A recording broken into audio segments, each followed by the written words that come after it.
Okay, so some of you had trouble with web work. I received many emails so far.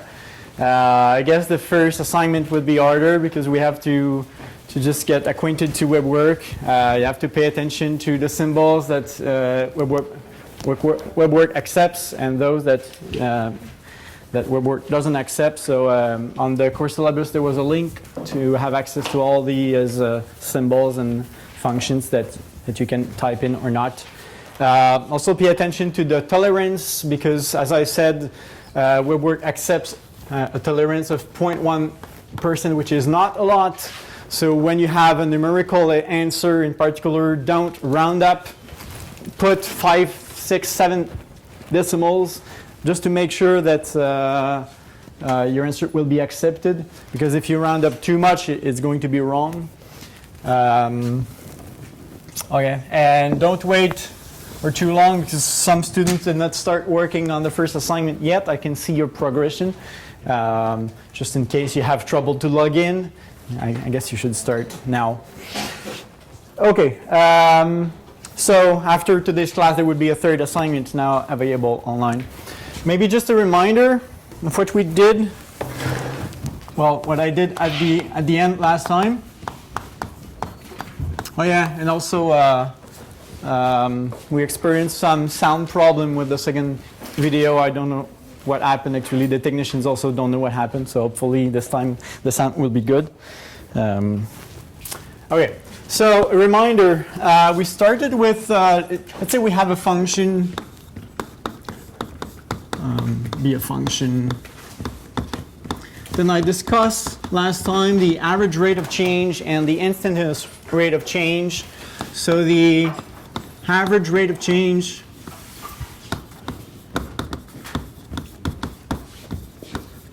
that I denoted with ARC on a certain interval, let's say AB, is, well, it is f of b minus f of a over b minus a.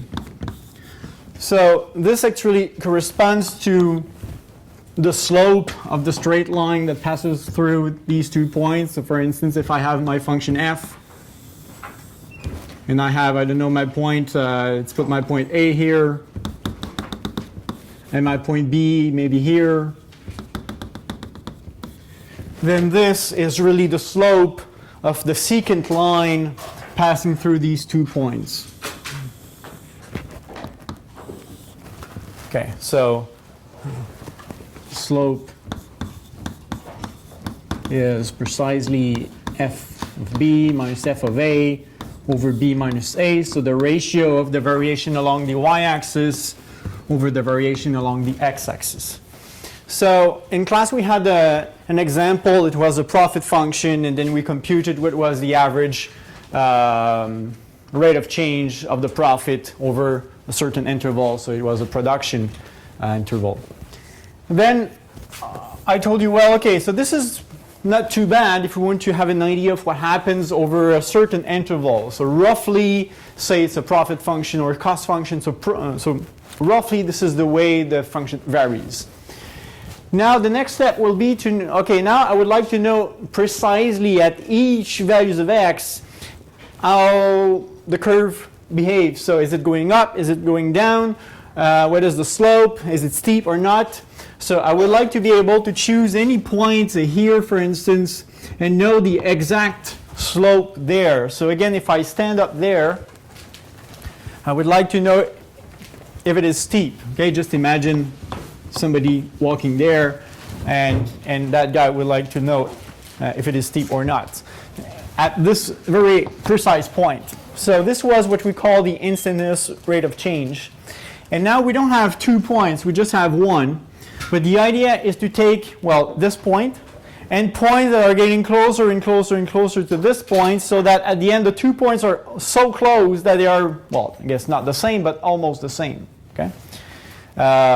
So it's really, we do compute average rate of changes for points near this one, and we let these points be closer and closer and closer, and then we can construct a table. That's, well, I did one example last time. We can construct a table, and the IRC was the limiting value of the ARC. So, so the instantaneous rate of change,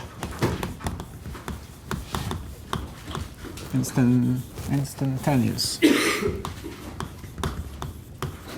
rate of change, IRC, at let's say at x, because we can compute this for any x value, is, well, we denoted this by f prime of x, and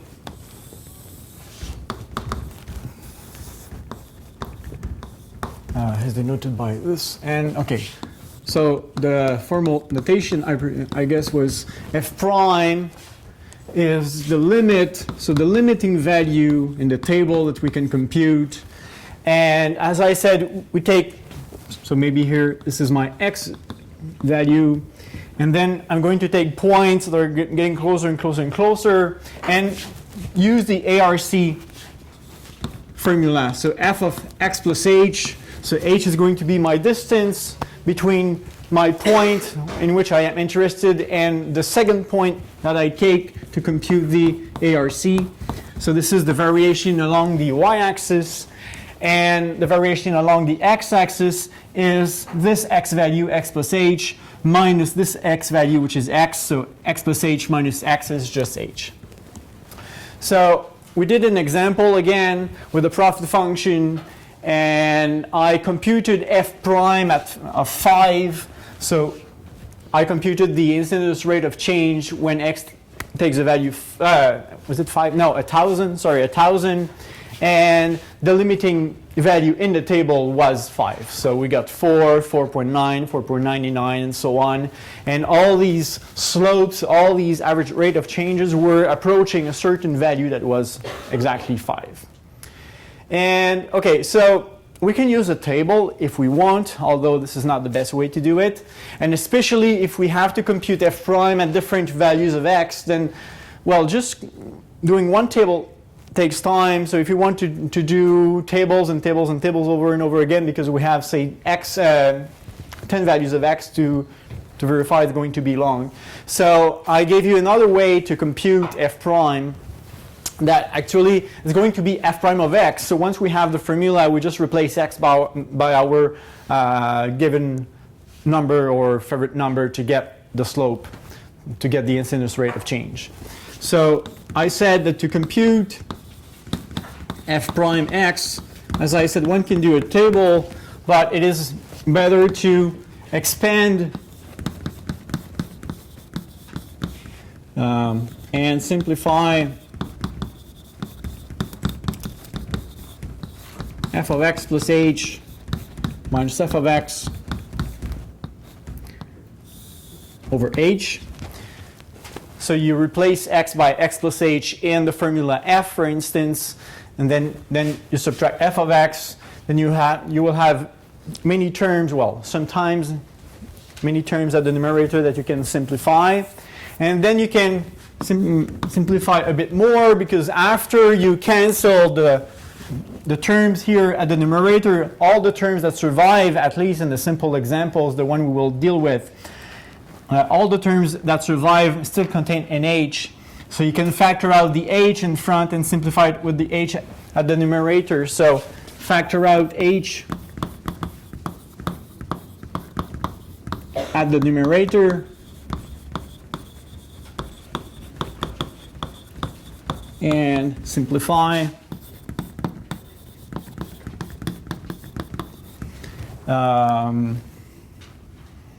Let's say with the h at the denominator.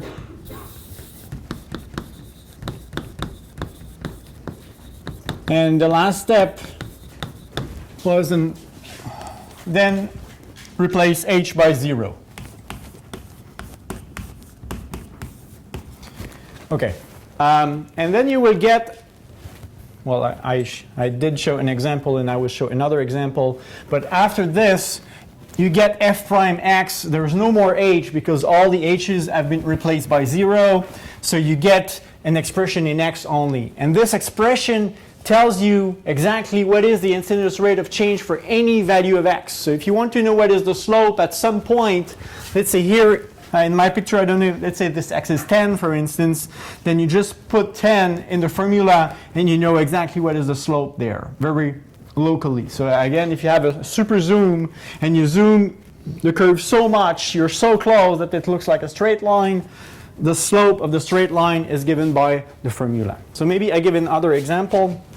Last time I gave a relatively simple example because I was running out of time, and I would like to come back to my profit function, so to the example that I had, and compute f prime of 1,000.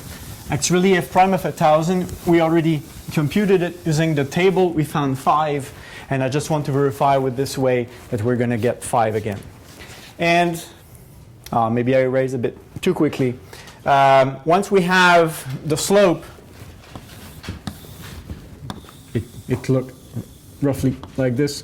So when we have the slope at this point, we can consider what we call the tangent line. So the tangent line is the unique line that passes through that point but doesn't cross the curve at this point. So f prime also provides the slope of the so-called tangent line, and because we know at least one point through which this tangent line passes, then we can also find the equation of the tangent line. So I'm going to do this in my second example. Any questions about this reminder review? Okay, so example, suppose that f of x is equal to, well, this is the formula we had last week. It was the profit function minus 2,000. Okay. And with a table, we computed the instantaneous rate of change when x takes a value of 1,000. Now I'm going to find the formula for any x, and in particular, when we will replace x by 1,000, we will get 5. So, okay, I just followed the steps there. So I have to compute f of x plus h minus f of x over h. Now, again, if you understand what a function is, this step is not hard, but I know it's always hard for at least some of you. So when you give an expression, let's see here x to f, it could be anything. So if you give an expression to f, f is going to return negative 0.01. Take the expression that you gave to it, square it, plus 25 times the expression minus 2,000. So if what you give to the function is x plus h, it means that f of x plus h is going to be minus 0.01. And everywhere you have an x, you have to replace that x by x plus h within parentheses. So instead of x, because I put x plus h inside my formula, I have x plus h squared plus 25 times x plus h. Don't forget the parentheses, so, because you have to distribute the 25 and you have to compute the square of x plus h minus 2,000. So what I wrote here is just f of x plus h minus f of x. So f of x is this. So minus 0.01 x squared plus 25x minus 2,000. And all this is over h.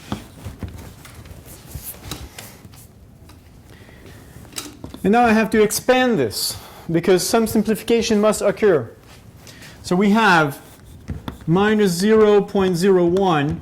And if I expand this, I get x squared plus 2xh plus h squared. So remember that we cannot just distribute the exponent on a sum. You really have to compute x plus h times x plus h.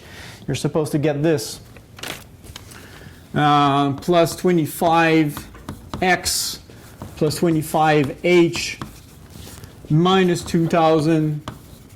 And I have to distribute this minus on the whole expression. So minus minus is a plus. So plus 0.01x squared minus 25x and plus 2000. And all this, oops, I put a square bracket. I guess I don't need it anymore. Is over h.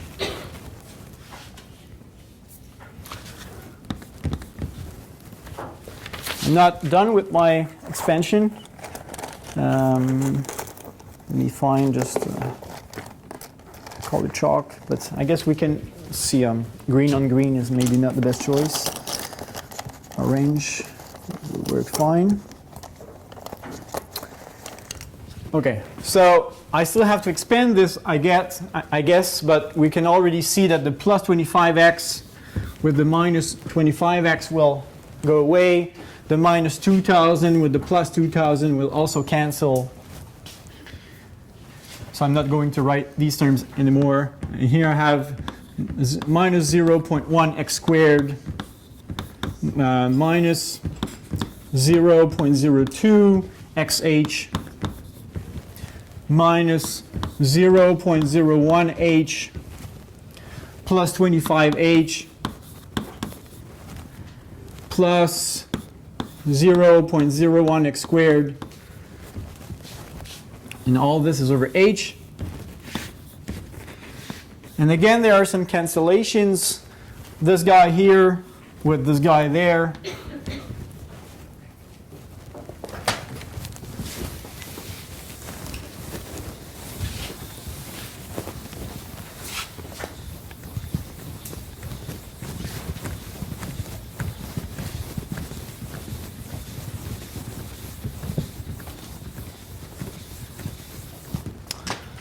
Okay, so if we assume that these guys are not there anymore, we realize that all the terms that survive to this, they all contain h, xh, h there. So I can factor out h and eventually simplify it with that guy there. So we get h times minus 0.01, 2x, minus 0.01. Oh, there isn't. There is h squared here missing, yeah. Something was not working also. Because I know it's coming. Plus 25 over h. And now these two cancel, simplify. So I get minus 0.02x minus 0.01h plus 25. And only at this point, now I replace h by 0. So the conclusion is f prime is going to be equal to, if I replace h by 0 here, f prime is going to be minus 0.02x. And this term, of course, gives 0. So I guess I get plus 25. Okay? Later today, we'll see a much faster way to differentiate this. Instead of a board, I will need a line. But for the moment, that's the technique we have. So in particular,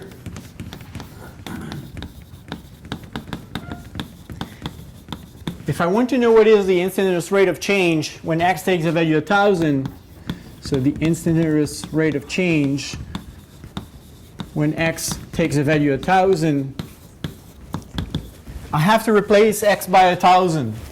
So is f prime of 1000. Then we get minus 0.02 times 1000 plus 25. This is equal to, well, this is minus 20 plus 25. So 5.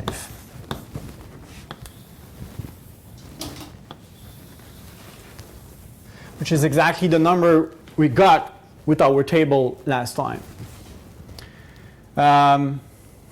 Maybe I can continue and say a word about the tangent line. So the tangent line to the curve f of x, when x takes a value 1,000, has slope 5.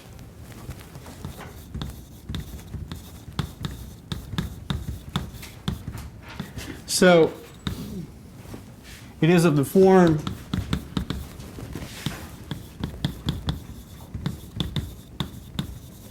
y is equal to 5x plus b. And how can I find the b now?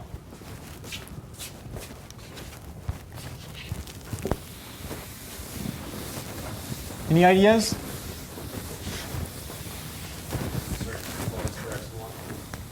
Which ones? Do I have a point?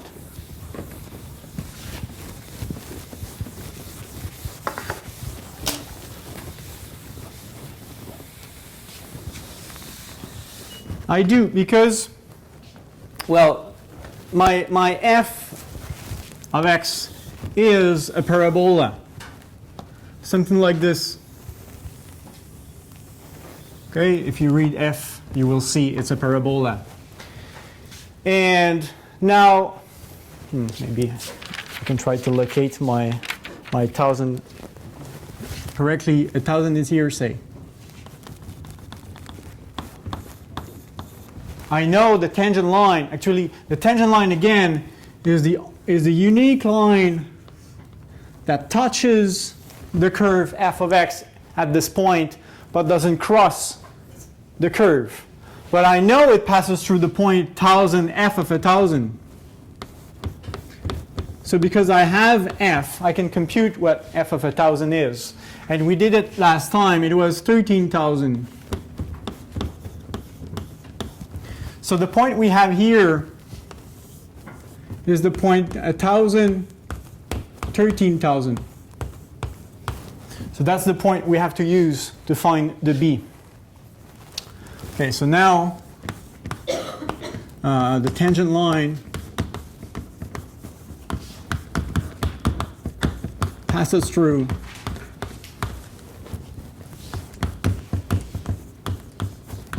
the point 1,000 f of 1,000, which is 1,000, 13,000.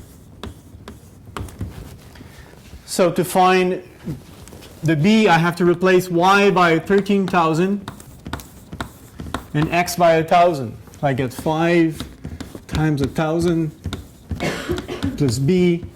So this is 13,000 minus 5,000, so it is 8,000. So the equation of the tangent line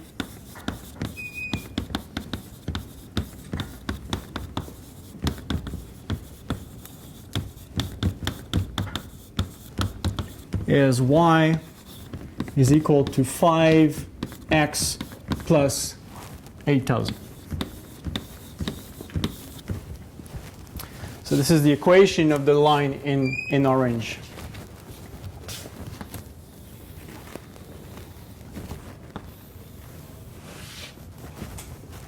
Okay.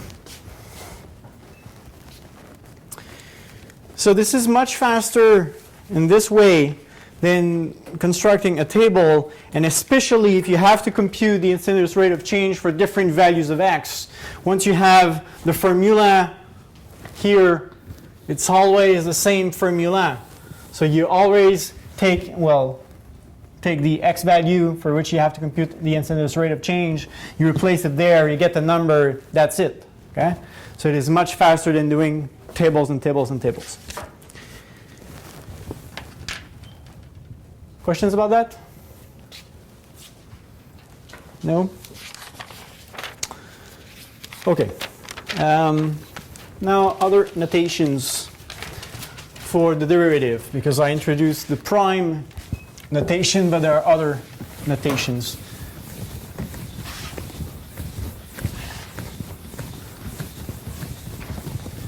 I will really make use of two different notations in this course.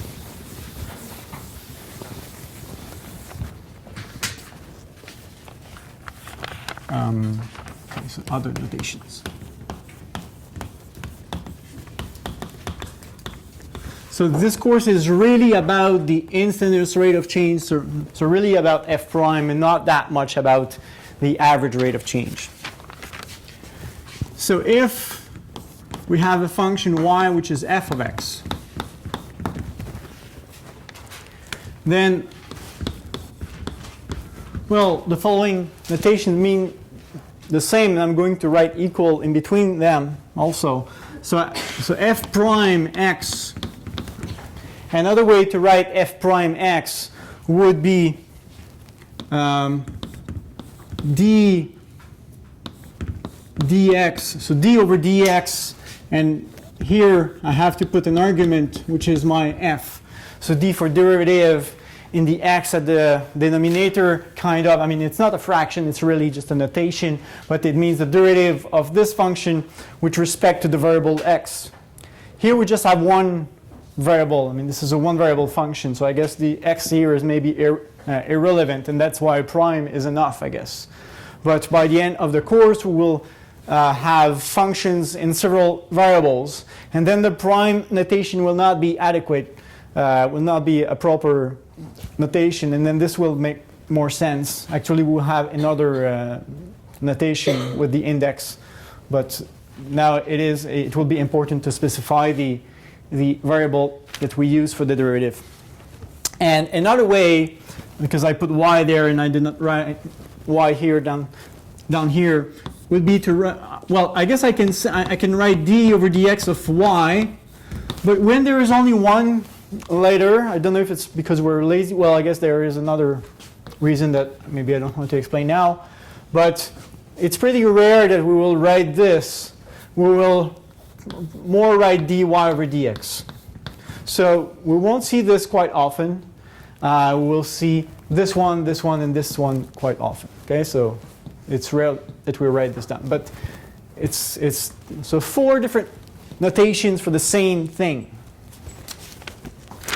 So an example,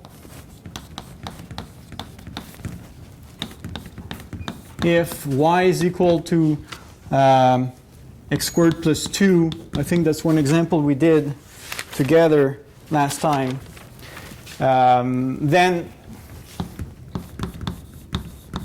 I could say dy dx is equal to the derivative with respect to x of x squared plus 2. And if you look in your notes from last lecture, the answer was 2x.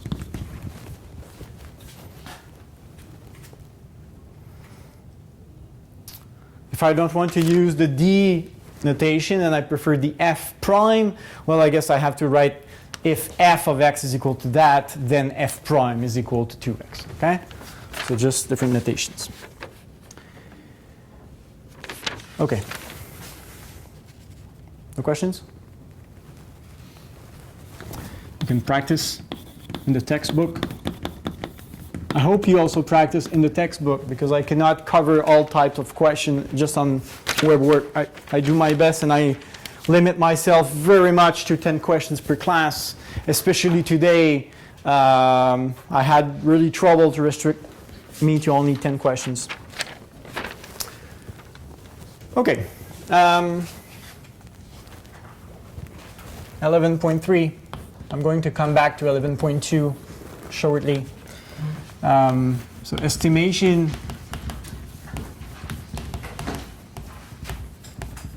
and business terminology.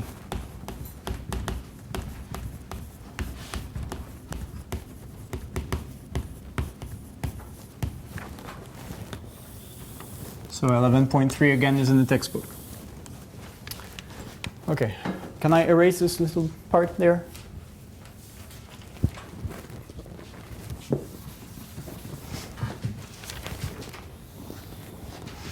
Okay. So maybe I'll just draw a picture.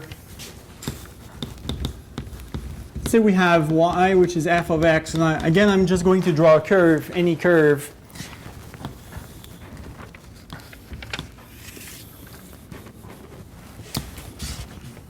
Just draw a curve, say like this.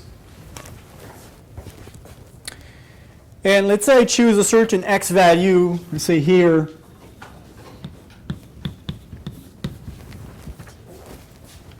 And I would like to move a little bit to the right. So actually I use the letter h. Here I prefer to use the letter, well, the notation delta x, but it's just the same thing as my h. So I move, say, a little bit more to the right. So let's say I write delta x. Delta x is actually the variation along the x-axis from that point to that point. And let's say I do the same along the y-axis. So I have, say, here, which is my delta y, the variation along the y-axis. So here we have delta x, which is the distance between these 2 points. And we have delta y, which is the exact variation of the curve over that interval. And now I would like to draw the tangent line here. So the tangent line here looks like maybe like this. It's pretty flat in my example. Maybe I changed the delta y. I'm sorry if you have to erase, but well, I guess you can leave it there, but it's going to be a bit not at the right place for me. So maybe here this is delta y. And now this part here is what? Well, if this is the tangent line,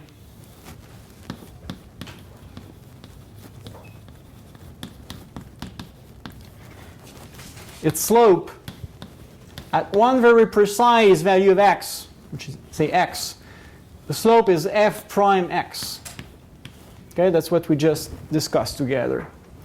And again, what is the meaning of the slope?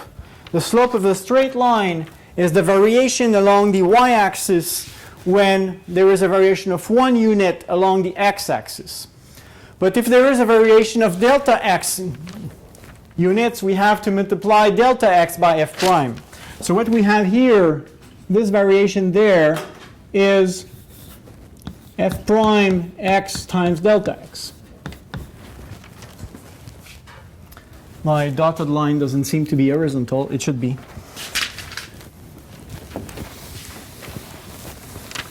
Why do I draw all this?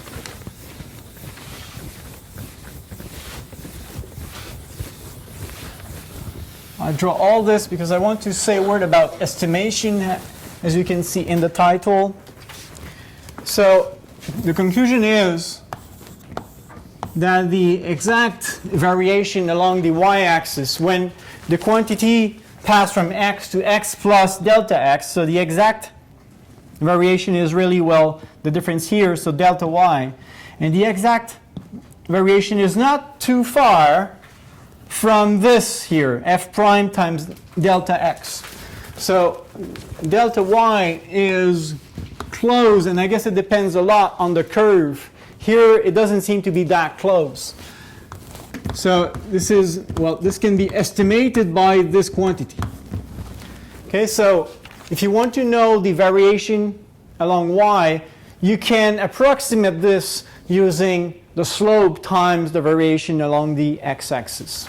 And this is especially true when delta x is small, almost 0.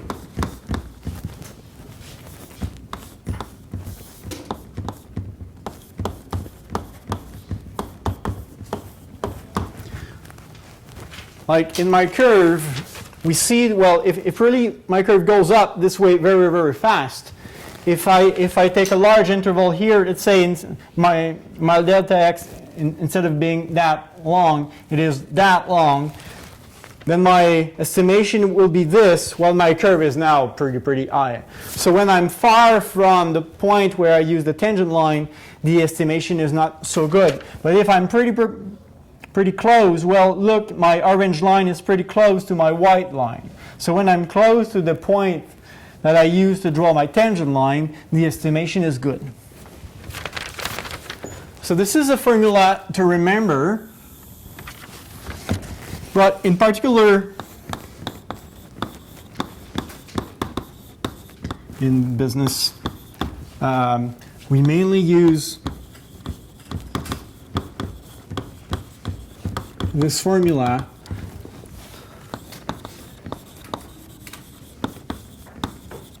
with delta x, which is 1. Not always, but often.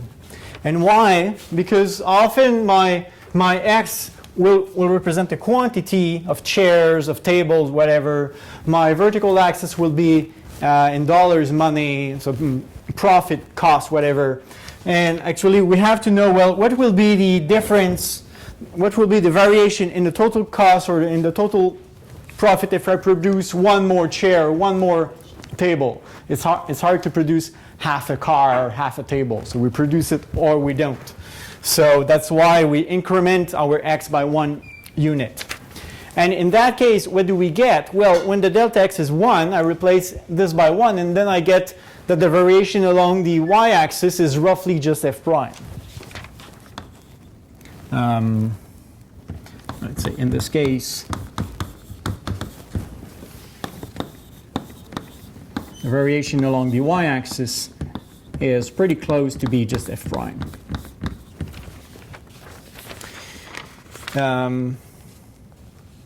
But in this case, what is my delta y? Well, delta y is the y coordinate of this point minus the y coordinate of this point. But so the y coordinate here is f of x plus delta x, and the y coordinate here is f of x. Maybe I can write this down somewhere. Maybe here, sorry for this addition, where delta y is actually equal to, that's exactly its value. Yeah, that's exactly what delta y is. So here, if I apply this to the situation where my delta x is 1, and I get this, I get that f prime x is approximately delta y, but delta y when delta x is 1, so f of x plus 1 minus f of x.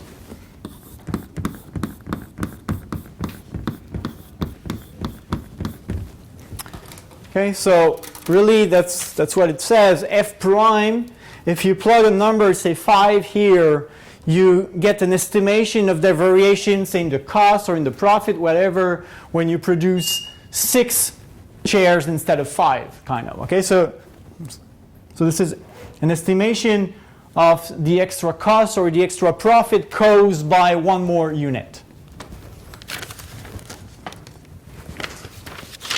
I will show an example.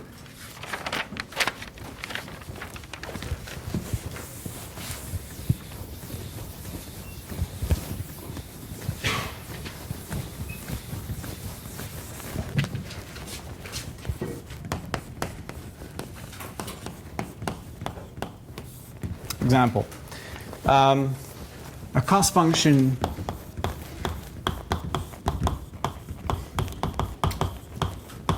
is given by C of Q, which is Q squared plus 1, where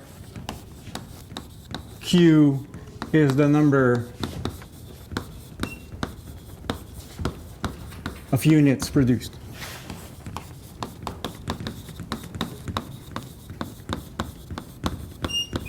Well, I did not introduce these notations yet, but it's the same notation as in Mat 196, and it's coming because in the business terminology, in particular, I want to say, well, C will always be cost, Q always be the quantity, so it's really coming. Now,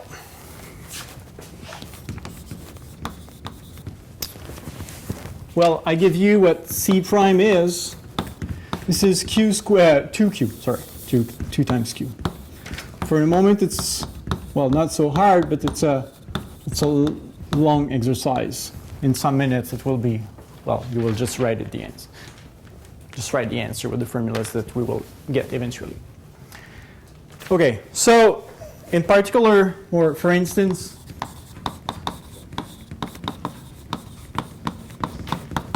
if q is equal to, what did I choose? 5, then C prime of 5 is equal to 2 times 5, so 10. So 10 is supposed to be an estimation of the exact variation in the cost function where we produce 6 units instead of 5. So 10, sorry. 10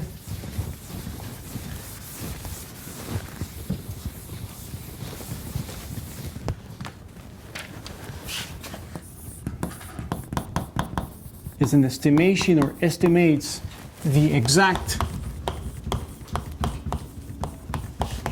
variation C6 minus C5, which clearly we can compute here without using the derivative. I mean, I just replace q by 6 and 5 here. So I get 6 cubed plus 1 minus 5 cubed plus 1, which is then 37 minus 26, which is 11. So the exact variation in the total cost to produce 6 units instead of 5. So the exact additional cost, I should say, is $11. And by using the derivative, we get this estimation 10. Of course, this is much simpler and more natural to compute this than to compute that, and moreover, the answer is exact. Okay? But it might happen that only the rate of change is known or given to you, whatever. I mean, when you read some papers or publications, sometimes they just speak about the rate of change without really telling you what the exact function is. So if you just know the instantaneous rate of change, we often just say rate of change instead of instantaneous rate of change, then you could still approximate the variation. But when, of course, as I said, when C is given, here C, well, just computing this is more accurate and faster than to go through this process. Okay.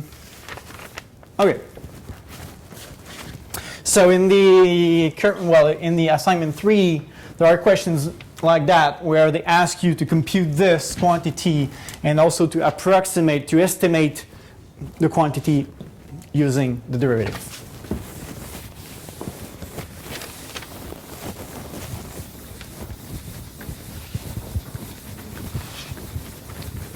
I recall you also that on where there are practice problems, I cannot see how you practice because these events are closed, but I hope you do practice just to see what work accepts and what it doesn't accept, for instance, or just to practice your math also. Notation. We'll use the same notations as in Mat 196. There is maybe one later that we did not use, and it was M. M, so we're in the context of an industry or a company, and M is the number of employees.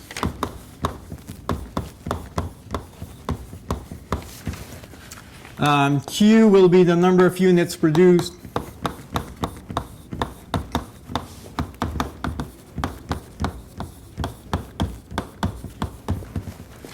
P is the price per unit.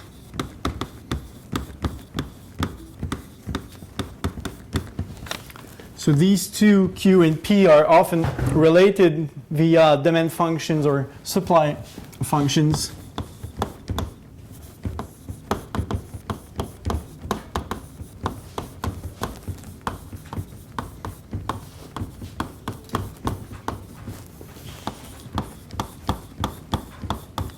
says apply equations.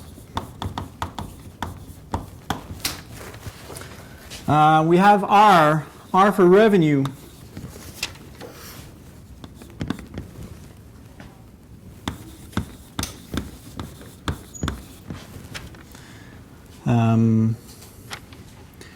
When Q units are sold at P dollars each,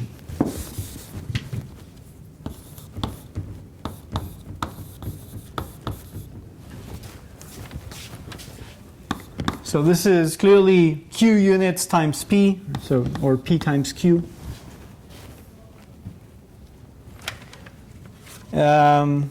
C is the total cost to produce Q units.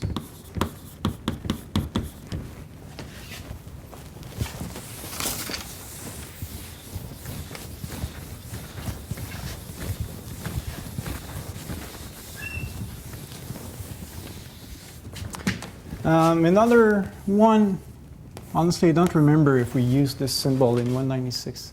Did we? No? C bar. C bar is the average cost. So average cost per unit.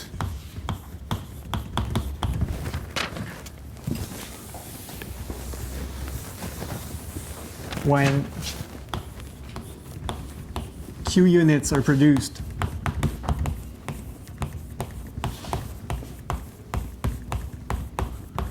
So how can I relate C bar with the other letters or quantities I have?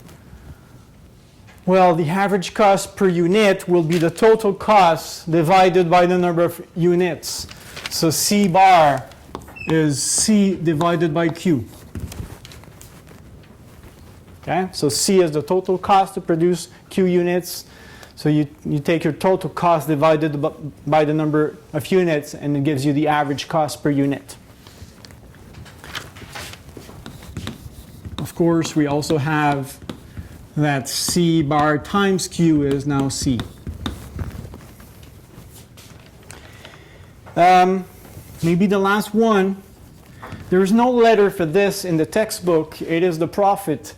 But I think you use the letter pi in other courses, so I started to use the letter pi myself too. So pi, which is the profit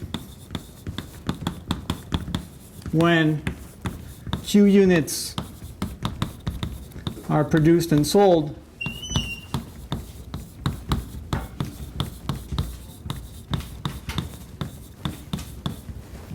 So what is pi then? It is the revenue minus revenue, or total revenue, I should write, minus total costs. So it is R minus C.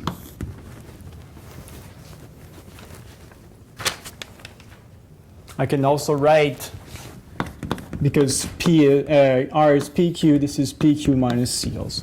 Okay? So pi would be our letter for profit.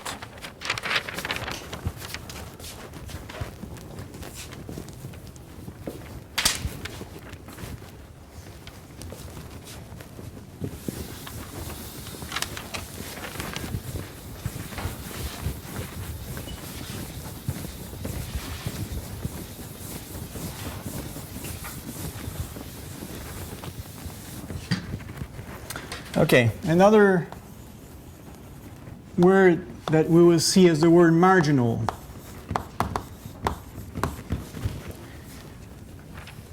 And I know that's a word you see in other courses. Marginal cost, marginal profit. What is the marginal cost in your other courses? What is the marginal cost? The additional cost to produce one additional unit. The additional cost to produce one more unit, which is exactly what I discussed, right, some minutes ago. It was exactly my delta y when my delta x is 1, right? So I said, some minutes ago, I said f prime of, let's say, x0, for instance. I said this is roughly f of x0 plus 1 minus f of x0. That's what was on the board some minutes ago. And John just told us that, well, this is what you call the marginal, say the marginal cost or the marginal profit here, the marginal f, right? So in this course, marginal does not mean this, but it means that. Okay? They are roughly the same when the variation is small. So for us, marginal means derivative.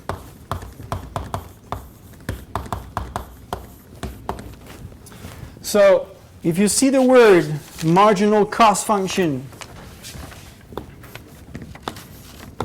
marginal cost function, it means the derivative of the cost function. So it means c prime of q, so the derivative of c with respect to the variable q. Or if I use the d notation, I could say, okay, this is the derivative with respect to q of c.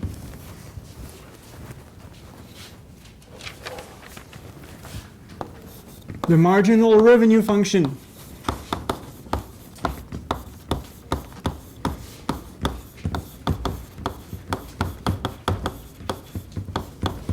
This is r prime of q. Or with the d notation, dr over dq. So the derivative of r with respect to the variable q. So if you compute the derivative and plug a number in, you will get an estimation of the marginal revenue. So of really the additional revenue that provides this extra unit. Marginal profit.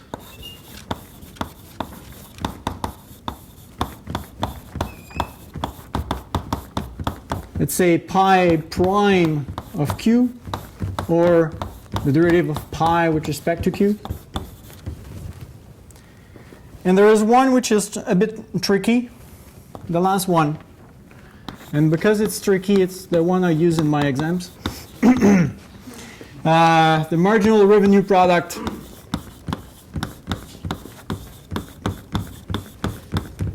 I should ask why it's called this way, actually. Honestly, I don't know. But it's the marginal revenue. So it's the derivative of the revenue. But with respect to, and I don't know why there is a word product here, but it is with respect to m. M was the number of employees. So if you can express your revenue function in terms of m, then you can differentiate. So this is r prime, but not with respect to q, but with respect to m.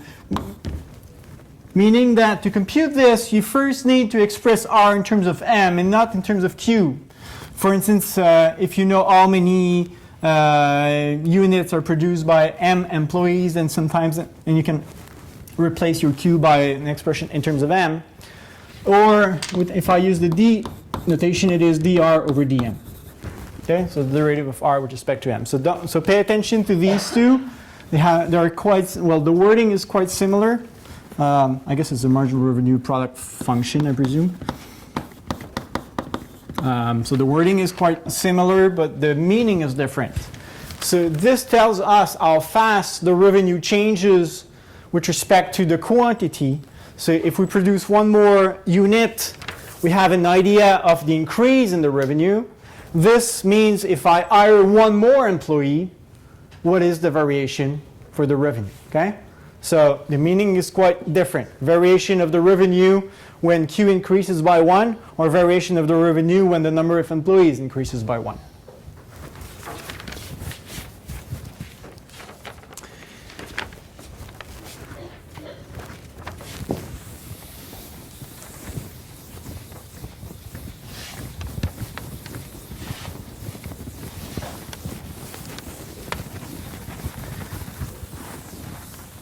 You don't ask many questions. I don't know if it's because of the camera, but don't be shy, please. You're quiet. Definition.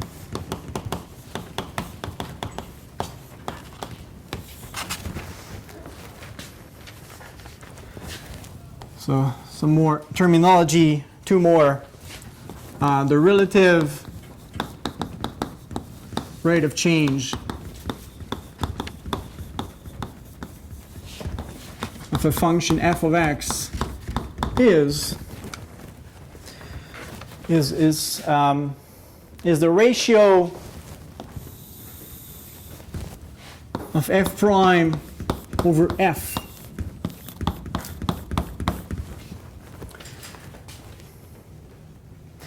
Again, f prime indicates us, well, it gives us an idea of the variation in f when x increases by 1. But it doesn't really indicate the real, I guess, relative rate of change. I mean, if the variation is $1,000, but your budget is 2 billions, I mean, that's nothing. But if the variation, if $1,000 and your budget is $2,000, well, it's half of the budget. Okay, so it's a big difference. So we compute the ratio of the difference over the total revenue or total cost to know if it's a big variation or not. And in the same spirit, we have the percentage rate of change. Percentage rate of change of f. F again could be a cost function, a profit function, and it's exactly the same thing, but we put it in percentages. So it's f prime over f, but we put it in percentages, as I said, so times 100%. So this is going to be a fraction, let's say 0.14, and here we get 0.14 times 100%, so 14%. Okay, so it's just, well, it's roughly the same thing.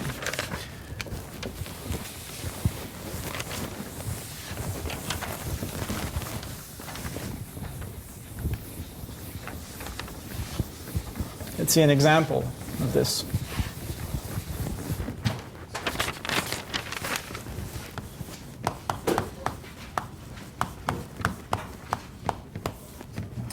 Okay, suppose that the total cost function CQ is equal to Q squared plus 1.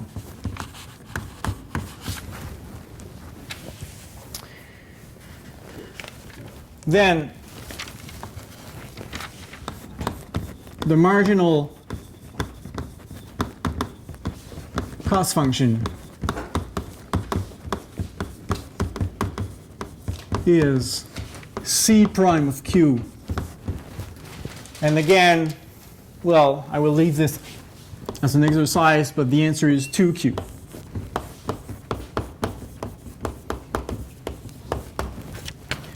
So let's say the percentage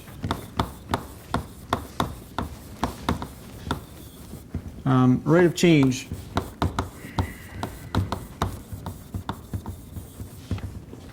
of C of Q is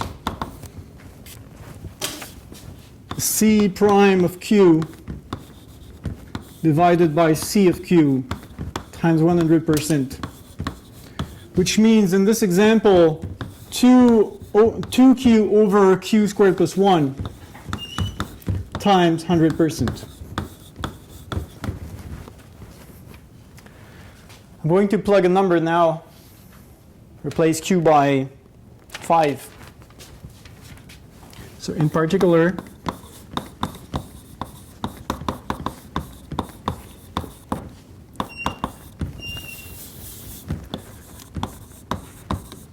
when Q takes the value 5, the percentage rate of change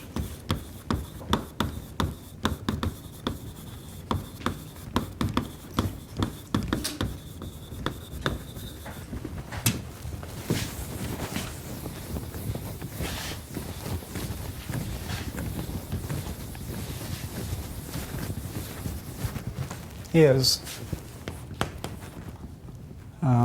well, I just replaced Q by 5 there. So 2 times 5 over, well, maybe I can write a bit more, but that's exactly what I'm going to write actually. So it's C prime 5 over C of 5 times 100%. So as I said, this is 2 times 5 over c of 5, so 5 squared plus 1. All this times 100%. So this is 10 over 26 times 100%. And I have the number, which is 38.46%. So how can we interpret this? The percentage rate of change of C5, well, of CQ when Q takes the value 5 is this. So it means that, okay, so in particular,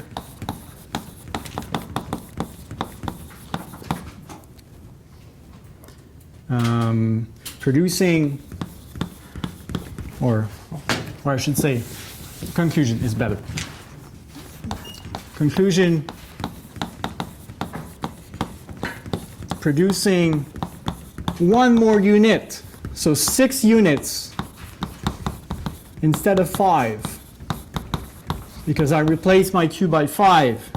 So it tells me about the variation when we produce one more unit. So producing 6 units instead of 5 increases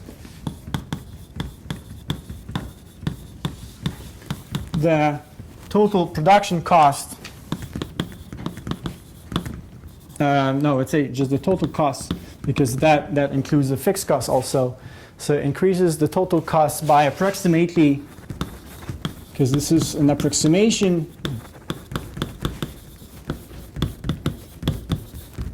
38.46%. It's an approximation because I used C prime of 5 to estimate C6 minus C5. That's why it's an approximation. No questions? Still quiet?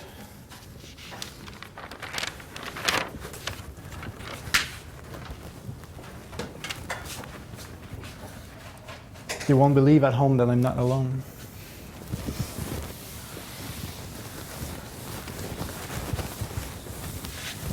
I really hope I will never have a trouble with the recording or a critical problem with the audio, because then I will have to fake, I guess, a class and come here alone and repeat all this. I hope this is not going to happen.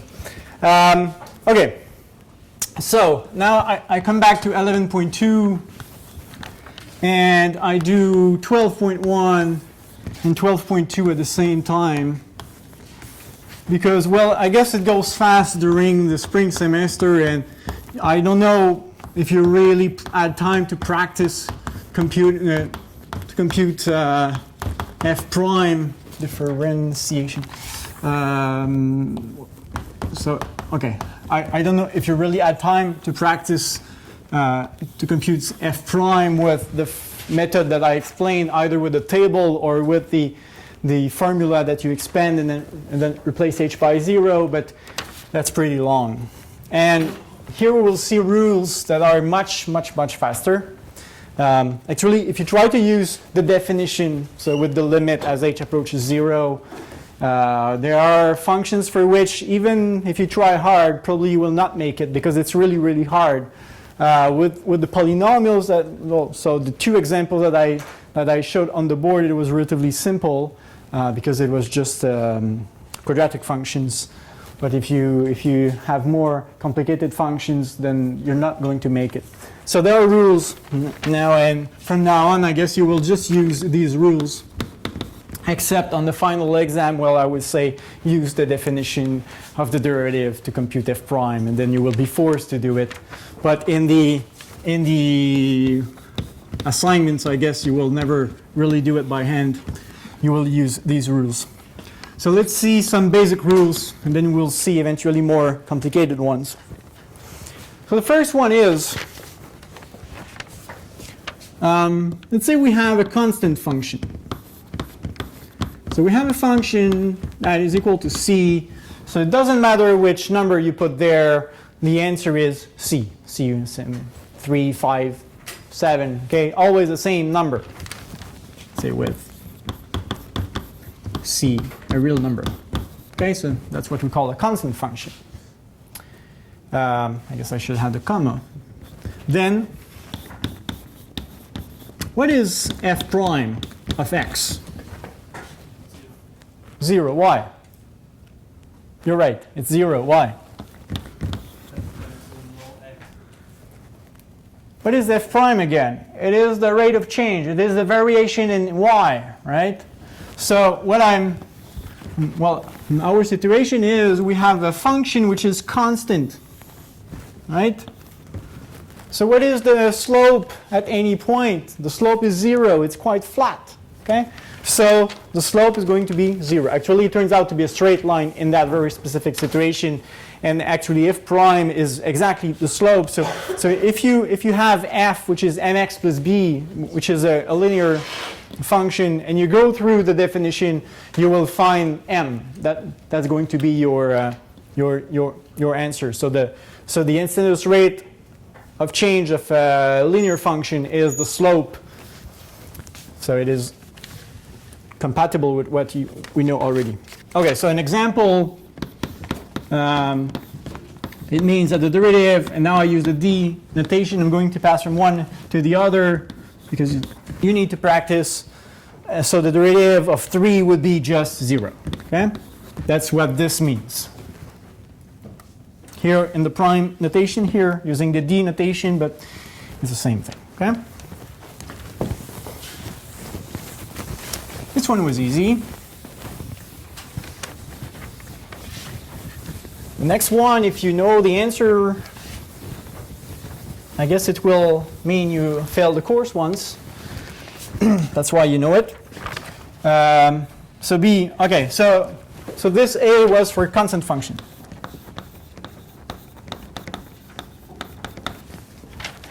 B will be for power functions.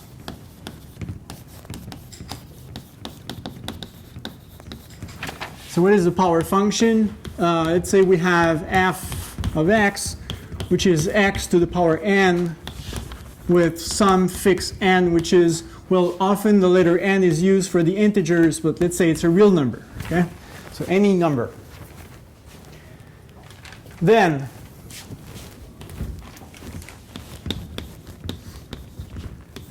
f prime of x to the n is, sorry, I wrote the stupid thing here. Let's say it this way. Or if I want to just show you the way I would write it with the d notation, it would be this way. So again, these two things, they mean the same. I did not write anything new on the board. So what is the answer? The answer is you can take the n there at the power, drop it in front, and subtract 1 to n. So we get n times x to the power n minus 1. Okay, so you drop the power in front, and you subtract 1 to the power.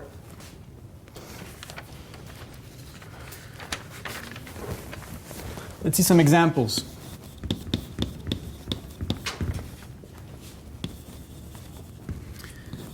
What is the derivative? Well, this one's going to be easy. Of x to the power 7. 7x to the power 6. Thank you. So you drop the 7 in front, x to the power 6. And if you apply the definition of the derivative, the f of x plus h minus f of x over h, on the expression x to the power 7 is going to be long because you will have an x plus h to the power 7 that you will have to expand and eventually simplify terms. So it's going to be long, and if I put the 7t, you don't want to do it by hand. But okay, so if you apply the definition on x to the power 7, this is what at the very end, after expansion, simplification, and replace h by 0, you will get that. Okay? Okay, another one. What is the derivative of 1 over x squared?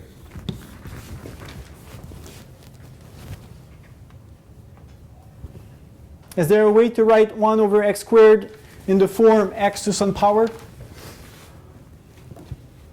This is the same as x to the power negative 2, right? So we have the derivative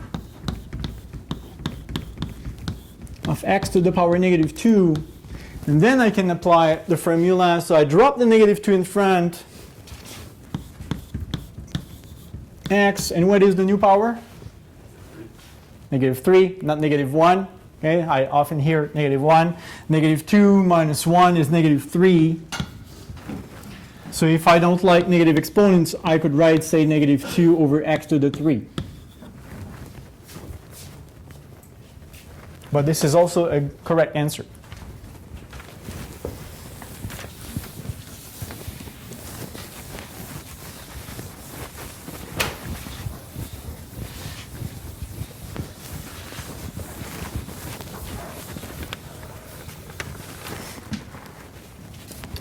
Another example, derivative of square root x. This is the derivative of x to the power 1/2. So now you can apply the formula, drop the 1/2 in front. You get 1/2 times x to the power 1/2 minus 1, which is minus 1/2. So again, if I want to rewrite it in a nicer format, I guess it would be 1 over 2 square root x. What is this again? Well, this is a function like, well, it looks like this. And this formula tells me exactly what is the slope at any value of x. Okay, so if I want to know what is the slope when x takes the value 9, for instance, of course I have 3 there, and I would like to know how steep it is right there, then I replace x by 9 there. So the slope at x is equal to 9 is 1 over 2 times square root 9, so 1 over 6. Okay? It tells me exactly what the slope is here. Again, if I draw a tangent line, this is the slope of the tangent line. The slope is 1/6. Okay, I just wanted to remind this to you. What we're doing is this. Okay? So far, so good?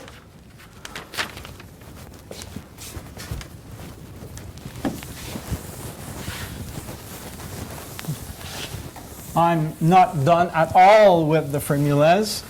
You will have to learn many formulas, and the best way, the only way to learn them is by practicing.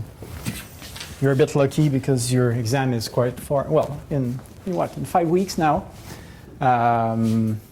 Normally my students have to learn the formulas almost right away because the exam is the week after, something like that. Yours is a bit later. Okay, so C, this is for the exponential functions.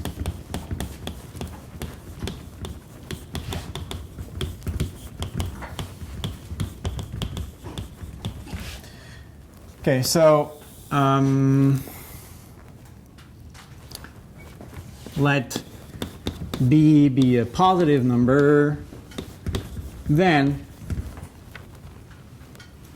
the derivative of b to the power x is b to the power x times ln of b. And here it is really ln and not log base 3 through 5, whatever. It is log base e. Okay, I recall you.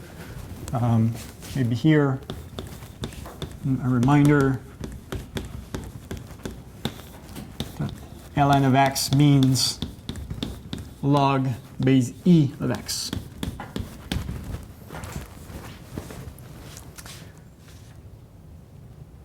In particular,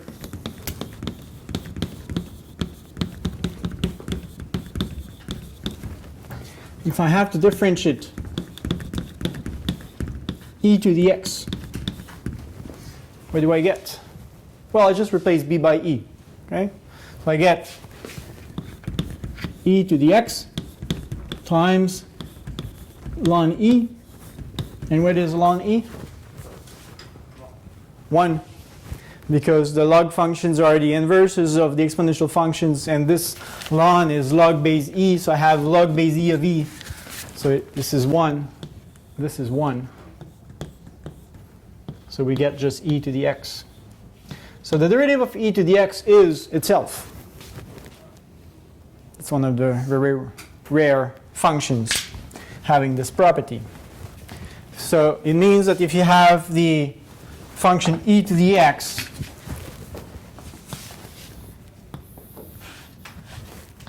and this function looks like this. Well, there's a part on the left also.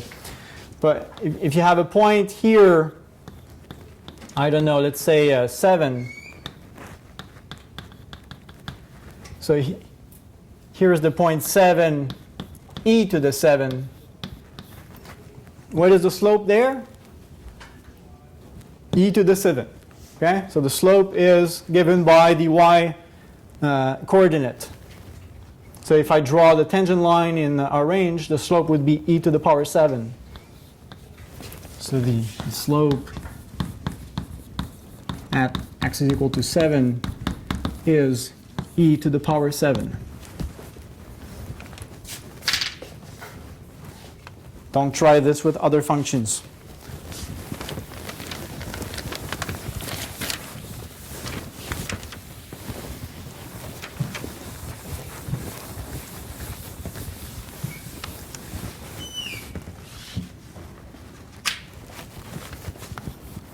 Very quickly, an example. The instantaneous rate of change of the function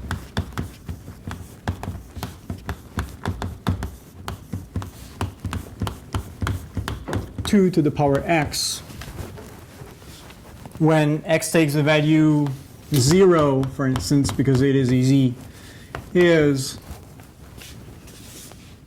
well, it is f prime of 0, but f prime is 2 to the, because this is my f prime actually, so this is 2 to the power x times ln of 2. So this is 2 to the power 0 times ln 2. 2 to the power 0 is 1. So this is just ln 2.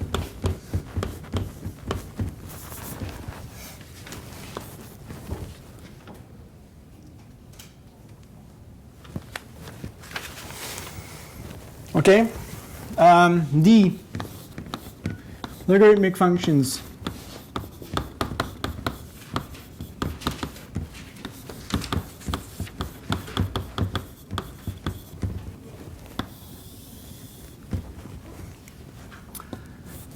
Again, I need a b which is positive, but this time I also need b to not be 1.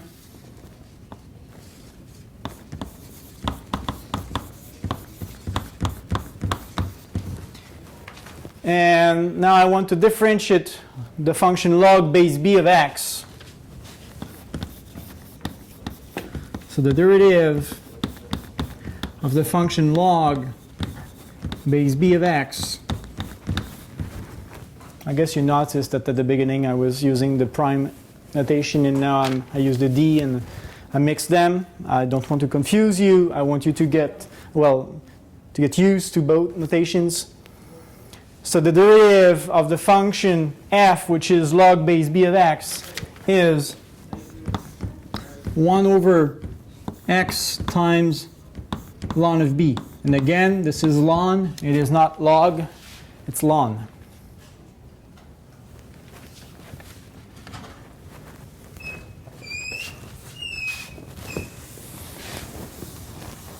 Nice sound.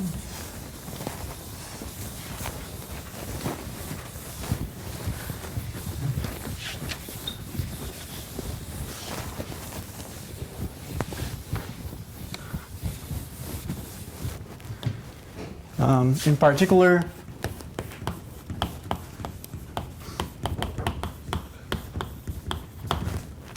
what is the derivative of ln x?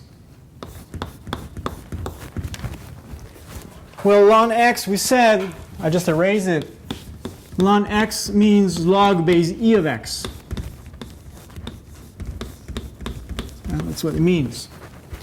And if I apply the formula, I get 1 over x times ln of the base, which is e. But ln e is 1. So we get 1 over x. So maybe you don't like e and maybe you don't like ln, but they are easier to differentiate than the other ones. The derivative of ln x is just 1 over x. Well, for the others, well, there is a ln number that we have to deal with. One more example, and then we take the break. Example, the slope, or I could write the instantaneous rate of change of the function f of x, which is log base 2 of x at x is equal to 1 is, well, I apply the formula. So 1 over 1 times ln 2. So it's 1 over 1 times ln of 2. So just 1 over ln 2. Again, what is this? This is the slope of the tangent line passing through the point. 1. What do I get if I replace x by 1 here? What is log base 2 of 1? 0. Because 2 to the power 0 is 1. So this is the slope of the tangent line at the point 1, 0. So maybe I draw it. This curve looks like this here. And I am computing the slope at this point here. And I'm looking for, well, okay, so the slope there, or I could say that slope of the tangent line passing through the point 1, 0. It would be 1 over ln 2. Okay? Questions? Can take a break.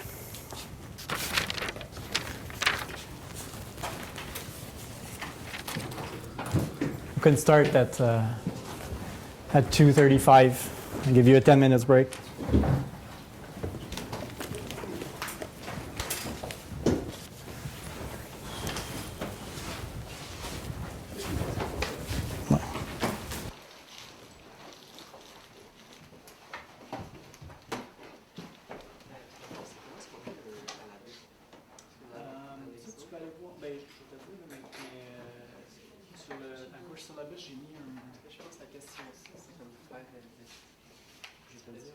Mais si tu as d'autres questions, tu peux me les noter. Ça dit tout les symboles que tu peux utiliser. Mais c'est l'accent circonflexe. Fait que ce serait genre. Ça, tu l'écris X chapeau 2. Ok.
Okay, so let's continue. So I put on the board the first four formulas that we saw.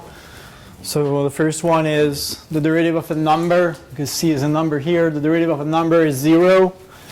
If we have to differentiate a function of the form x to the power n, for any real number n, we drop the n in front and we subtract 1 to the power. The other formula is for the exponential functions. So the derivative of b to the x is the same b to the x but times ln b. And the derivative of a log function, 1 over x times ln b. For the moment, it's quite rigid in the sense that if we have, I don't know, b to the 2x, we don't know what to do yet. Okay, we will know it soon. But for the moment, it's quite rigid. We can only differentiate these functions. Okay, so let's see some other rules. So these were my basic rules. And then I have combining rules.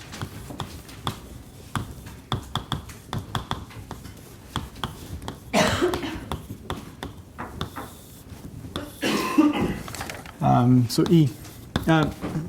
Maybe before. Nobody so far connected to the virtual office hours that were not necessarily for you guys, but those online. If it happens that you're not able to come during the regular office hours, well, come during the virtual office hours, either through Blue Jeans, so online, or in my office. I would give the priority to the students online, but so far nobody connected, so feel free to come during my virtual office hours as well. If you have any questions and you cannot come during the regular ones. Okay, so combining rules. If you have to differentiate the function, but this function is multiplied by a number c. Okay, c is a real number. Like here, I know how to differentiate x squared now. How to differentiate x squared, I put the 2 down in front, and I have exponent 1. So the derivative of x squared is 2x. How could I differentiate 3 times x squared, for instance? Okay, so if there is a 3 in front of the function. Actually, you can just ignore the 3. Don't erase it, but ignore it in the sense that this is c times the derivative of the function.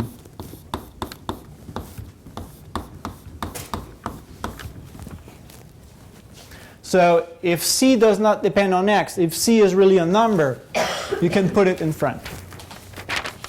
So an example of this would be if I have to differentiate 3x to the power 5, for instance. Well, I can put the 3 in front, so I get 3 times the derivative of x to the 5 and x to the power 5. Now I look at this here and I have to drop the 5 in front and subtract 1 to the exponent, so I get 3 times 5x to the 4, which is just actually 15x to the 4. And this example, I guess, illustrates also that especially for power functions, if there is a number in front, well, I guess you can put it in front and then compute the derivative and then remultiply them. But I guess that you realize that I can just drop the 5 in front, and if there is already a number in front, I have to multiply them. So 3 was already there, and when I drop the 5, I have to do 3 times 5 to get my 15. Okay, so it's so now I show the details, but now you can pass directly from here to there. Okay, no problem. F.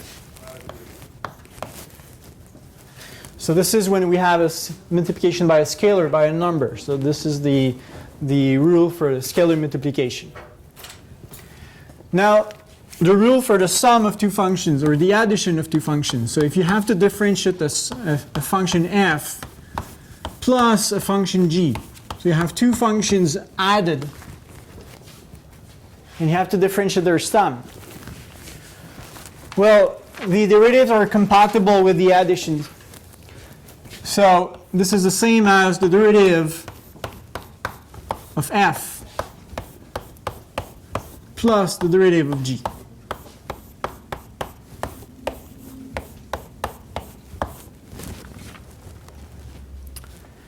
And I guess you understand also that if it works with the plus, it would work with the minus. So if instead of having a plus, I have a minus, I have a minus there too. Okay?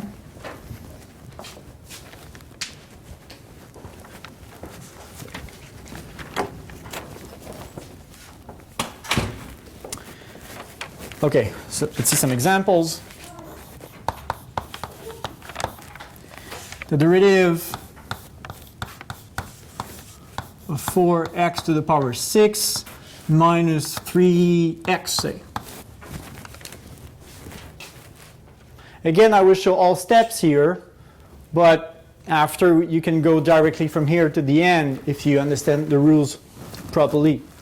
So using the rule F, I could split this into two, so I can compute the derivative of 4x to the power 6 minus the derivative of 3x. Now, I have this 4 that I could put in front if I want to use rule E. So I can say, okay, this is 4 times the derivative of x to the power 6. And I can do the same with the 3. So 3 times the derivative of just x. This is 4 times. Well, now I use my rule here for the power functions. I drop the 6 in front. So I get 4 times 6x to the power 5 minus 3 times, what's the derivative of x with respect to x? 1? Why? Well, I guess I can see this x as x to the power 1. And drop the 1 in front. Get 1 times x to the power 0. X to the power 0 would be 1. So I have 1 times 1. Or I can say, well, what is this? Or even, I guess it would work with this here. What is this? It is the linear function. Whoops, it's supposed to be horizontal. It's not. But it is the linear function y is equal to x. So what is the slope? The slope is 1. So another way to understand, I guess, that this is 1. So the derivative of a variable or quantity with respect to itself is just 1. So here I would get 24x to the power 5 minus 3 would be my final answer. So again, if you understand these rules well, you could pass directly from here to there.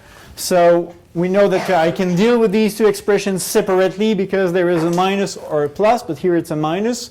So the derivative of this part, I drop the 6 in front. If there is something in front, I multiply them together to get my 24. I subtract 1 to the power. And here I play the same game. I have my power 1 here. I drop it in front. I get 3 to the power 0. X to the power 0 is 1, so I get just 3. Okay? Or we see, again, same justification as there. Instead of taking the line y is equal to x, you can take the line y is equal to 3x, and then the derivative is the slope. It's going to be 3 again. Okay? So this is the first example.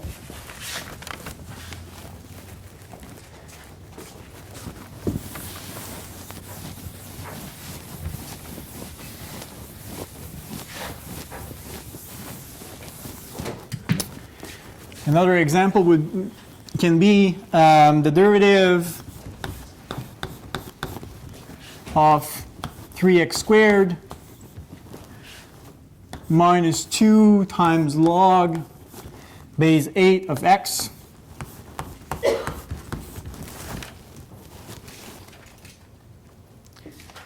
It's not going to be very difficult because we have a formula for the log functions.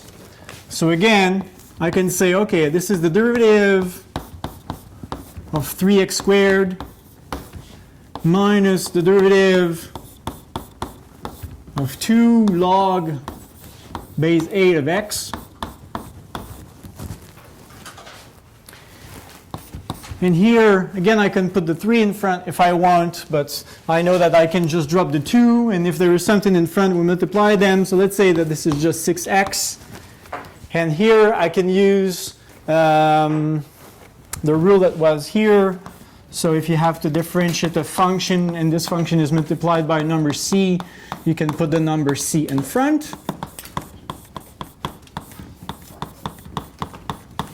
So I can put the 2 in front, 2 times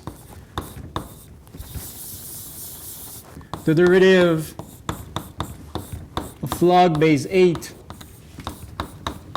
of x, and I get 6x minus 2 times the derivative of log base 8 is 1 over x times ln 8.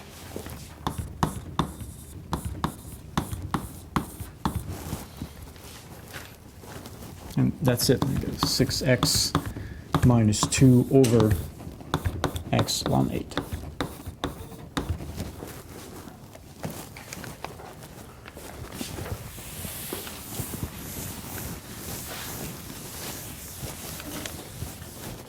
Yes?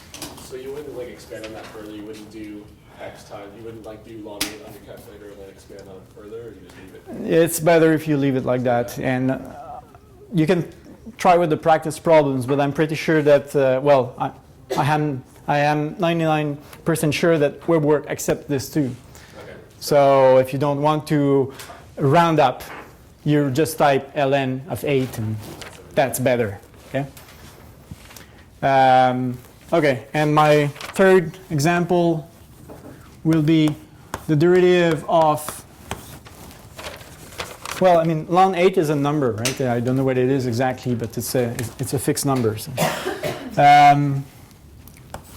3x to the 4 plus 3 over x squared. What can I do with this?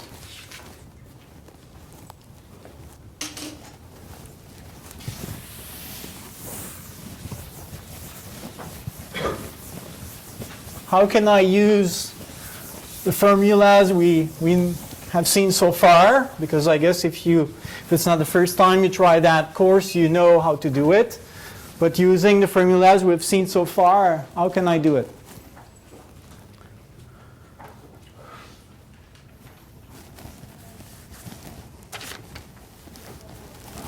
You can use the derivation of 3x x to the 4 plus, no. Good try. 3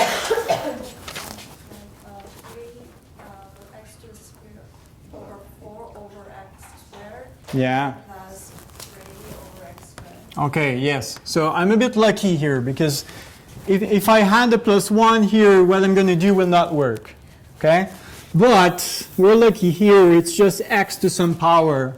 And what was suggested is correct. So actually, we can split this into 2 fractions and get the derivative of 3x to the 4 over x squared plus 3 over x squared, which is then the derivative of 3, and the rule of exponents says that I have to put x to the power 4 minus 2, so 2, and here 3x to the negative 2.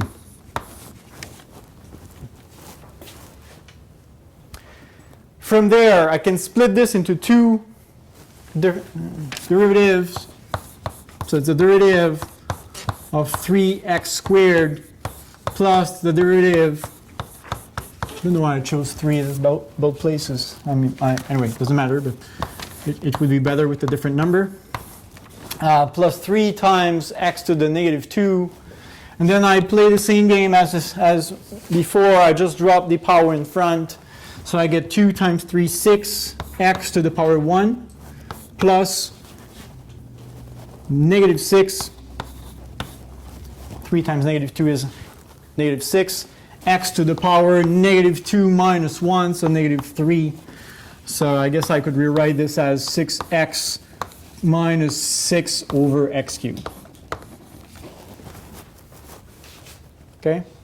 Don't waste your time trying to simplify the expression or, because simplification is quite subjective also. In fact, we have to say what we want by, but okay, so just leave your answer this way. So as long as there is no derivative, stop there. Okay, don't waste your time simplifying. By experience, I know, I guess at least half of the students, when they continue, they introduce mistakes. So it's better stop as soon as you have no derivatives. And again, WebWork is able to compute things, is able to simplify things too. So we really want to measure your understanding of the current theory and not your ability to simplify expressions. Okay. Any questions? I have a very long list of practice problems now that you can do. The problems in the textbook. So you can practice 11.2. You can practice 11.3. You can practice 12.1, the first part. And you can practice 12.2, the first part as well.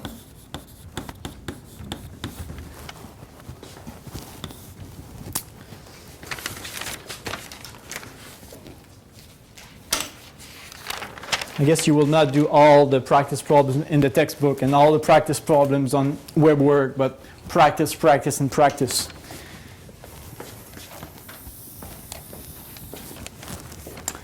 Okay, 11.4 now.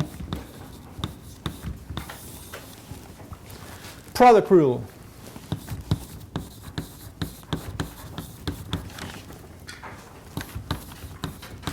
And quotient rule.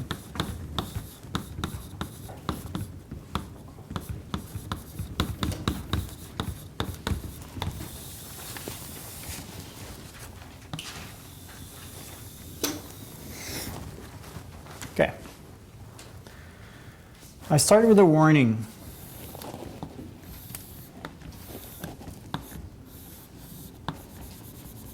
That's my warning symbol. My warning is the derivative product, so I have to multiply functions. So the derivative of a function f times a function g is not equal to the product of the derivatives. So it's not equal to the derivative of f times the derivative of g.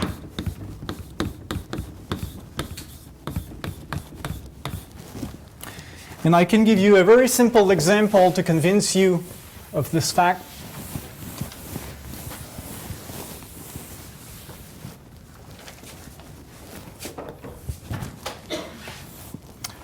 Example, well, the derivative, or let's say, let f of x be just the function x, and same for g, a very simple example.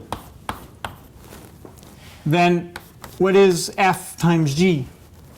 It is x times x, so x squared. So the derivative of f times g, this is the derivative of x squared. And if what I put on the board here is correct, and it is correct, the derivative of x squared is 2x, right? I dropped the 2 in front. While if I differentiate f and g separately, I would not get 2x. So the derivative of f of x times the derivative of g of x is the derivative of just x times the derivative of just x. And the derivative of x is 1, we said. So this is 1 times 1, 1. Okay, so as you see, the derivative of the product, which is equal to 2x, is not equal to the product of the derivatives. Okay? So it's a very simple example that should convince you that this is incorrect. Okay? I don't want to show why the formula I'm going to give you is correct, but it is, so let me give it to you now. Maybe I go here in case some of you Did not have the time to take notes. Okay, so the product rule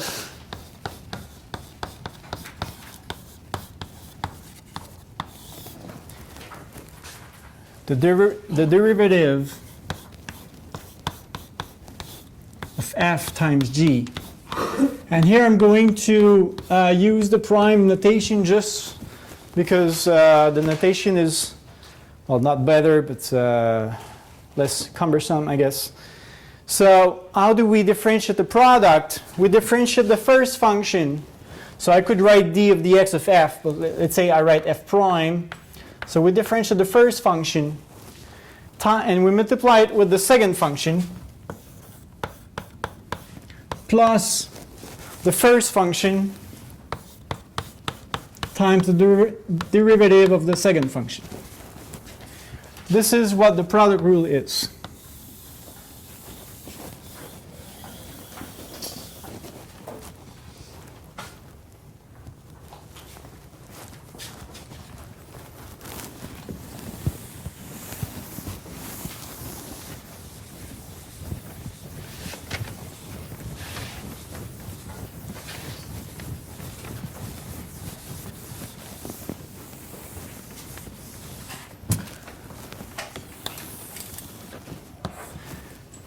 I'm going to revisit this example again, now using this formula, just to verify that at least on this example we do get 2x.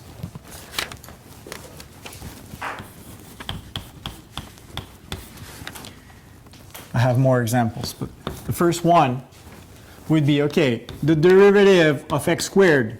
Clearly I can use this rule. Okay, that's what I do normally. I don't waste my time and consider this as a product. But let's say I do. Let's say I see my x as x times x. And I apply the rule we have there.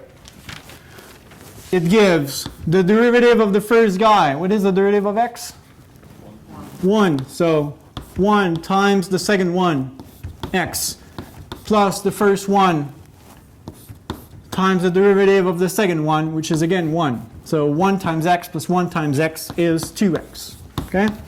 So this rule is compatible with this one for this example, and actually they are always compatible. So it does not matter which approach you want to use, you should always get the same answer as long as you don't make mistakes and follow the rules. 2.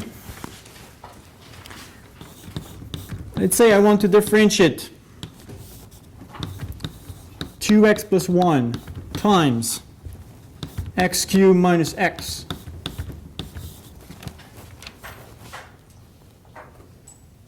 I will maybe do it in two different ways. I want to illustrate the product rule, but well, is there another way that I could differentiate this if I don't want to use the product rule? Just expand, right? And if we expand this, I mean, if we multiply this with this, we will get the polynomial of degree 4. And then I can differentiate that polynomial, okay? Or I can use the product rule.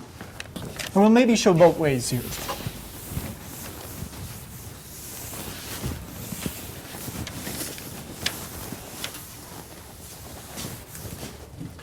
So approach 1. I'm going to use the product rule. That's really what I want to illustrate at this part of the course. So it would be the derivative of 2x plus 1 times x cubed minus x. If I apply the product rule, which is still here, this is the derivative of the first guy. So derivative of 2x plus 1 times x cubed minus x. Okay, the derivative of f here, f prime, times g, plus f, which is 2x plus 1, times the derivative of the second expression, x squared minus x cubed minus x.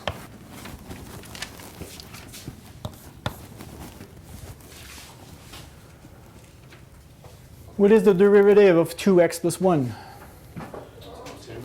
2. I mean, one easy way, I guess, is, well, this is the form mx plus b. So there's the straight line. So the slope is m, which is 2. But another way would be to split this into two parts. Consider 2x. The derivative of 2x is 2. The derivative of 1 is 0. So maybe I write 2 plus 0, but it's really just 2 times x cubed minus x. So this guy, don't change it. Plus 2x plus 1 times the derivative of this expression.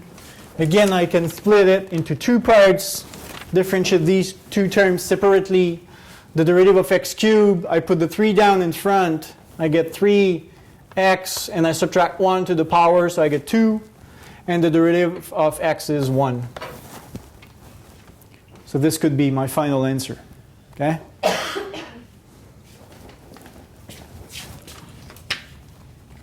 Again, don't waste your time trying to continue and simplify. Just leave it like that.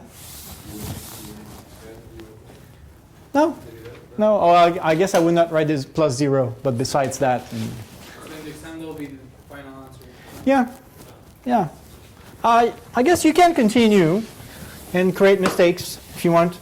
But I prefer, well, okay, so maybe it's not a good looking answer, but I prefer a correct bad looking answer than a wrong good looking one. Okay? So just stop there. Easier for you, easier for me when I mark, easier for everybody. And again, WebWork is supposed to accept this. Approach number 2 would be, well, just expand this. So let's say expansion and use the power rule. So I could say, okay, the derivative of 2x plus 1 times x cubed minus x is the derivative of 2x times x cubed, so 2x to the power 4, 2x times negative x, so minus 2x squared plus x cubed minus x. And now I have 4 terms divided by pluses or minuses, and so I can deal with them separately. So I can differentiate the first term here. I drop the 4 in front, 2 is already there, multiply them, I get 8x to the power 3. Here I drop the 2, I get 4x. Here I drop the 3, I get 3x squared and minus 1. So, well, I guess it is not transparent, but these two are equal. Okay? It's the same answer. For instance, in the x cubed, we'll have a 2x cubed, and here we have a 2x times 3x squared, so we have a 6x cubed here. 2x cubed plus 6x cubed is the 8x cubed, and so on. Okay, so it is the same answer. You can verify this.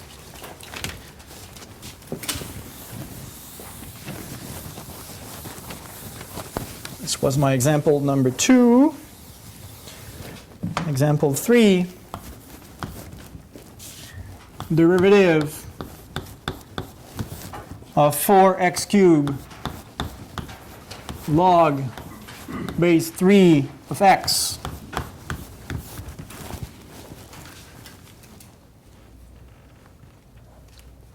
Here I cannot multiply and expand. There's nothing really to expand here.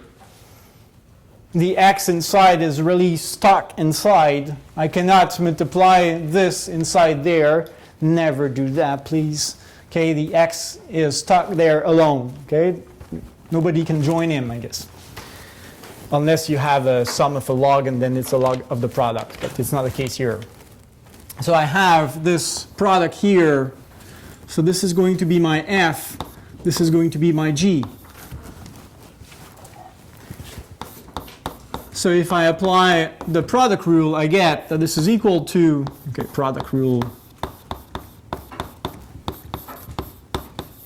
This is the derivative of 4x cubed times g, which is log base 3 of x, plus f, which is 4x cubed times the derivative of g, which is log base 3 of x.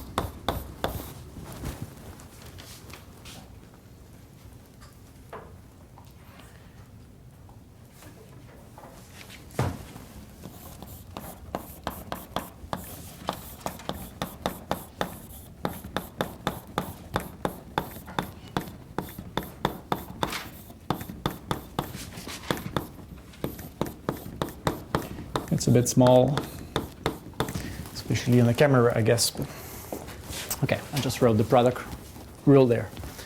Okay, so we get, I dropped the 3 in front. 4 times 3 is 12. X to the power 2 times log base 3 x plus 4x cubed times derivative of a log, it's here, 1 over x times ln of the base. So 1 over x times ln of 3.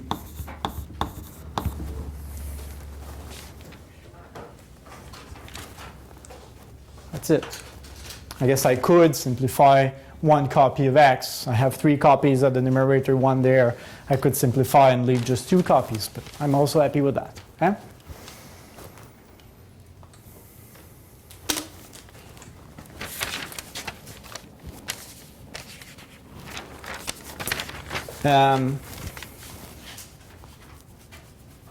Now with these rules, I guess it's just a comment, but if you have to differentiate x squared, who wants to use the definition with the limits and f of x plus h minus f of x over h, and so expand, it's not so long, but expand, simplify, replace h by 0 to get just 2x, right? So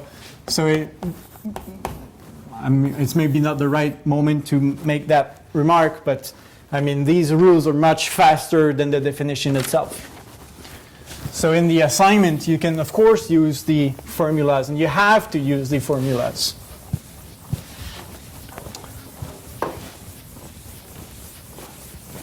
In assignment 2, I try to choose questions where, well, you were forced to deal with the definition. But from now on, I guess you will never use it again. Okay, last thing I want to, well, it's not the last thing we will do, but the last thing I really want to cover, because it's the last topic in your assignment, is the quotient rule. So this is how we differentiate the product, and here how we differentiate the quotient. So I start with the same warning.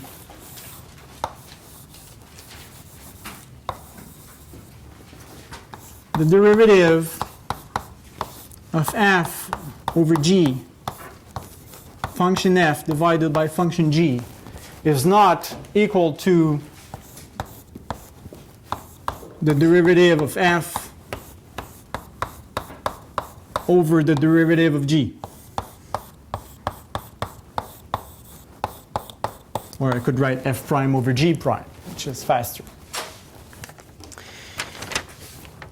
As an example,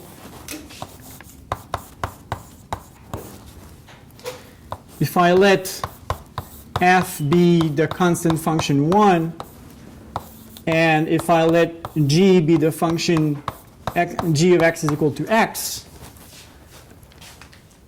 then the derivative of f over g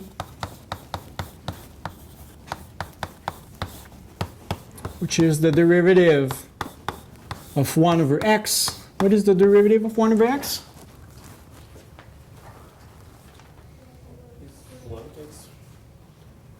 1? No. X minus Negative x to the negative I can write this as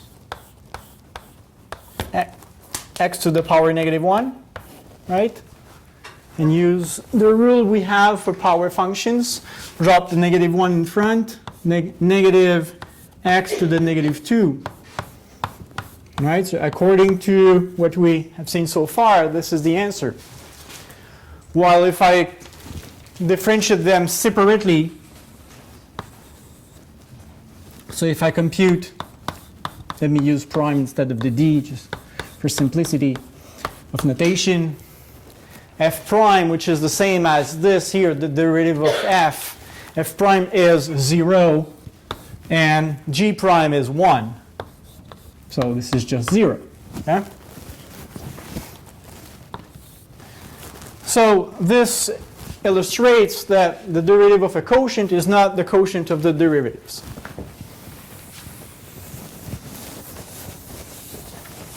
So the derivatives are compatible with the additions, with the subtractions, but not that much with the products and divisions or quotients.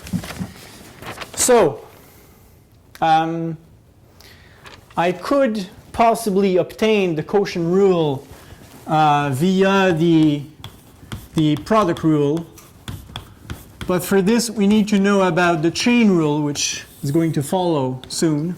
So I cannot really prove that rule at this moment, prove that it's a consequence of the product rule. But the quotient rule is the derivative of f over g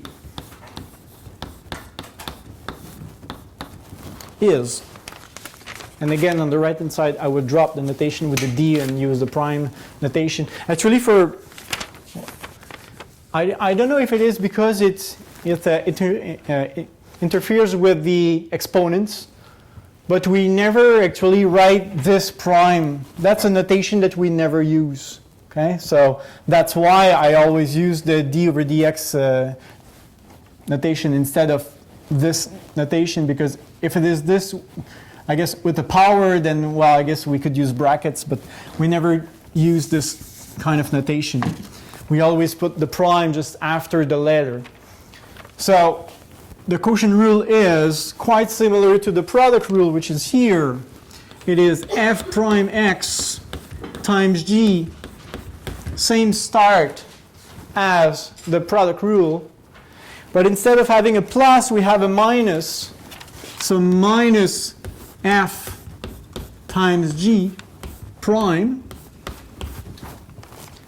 But unfortunately, it's a bit more complicated than that. And what makes it more complicated is that we have to divide by the square of g. So g of x squared. And I put square brackets just to really make it clearer. Another rule you will have to learn.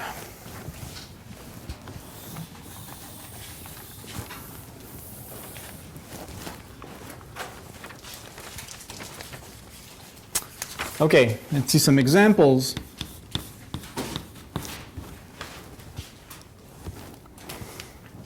Maybe I revisit this example again.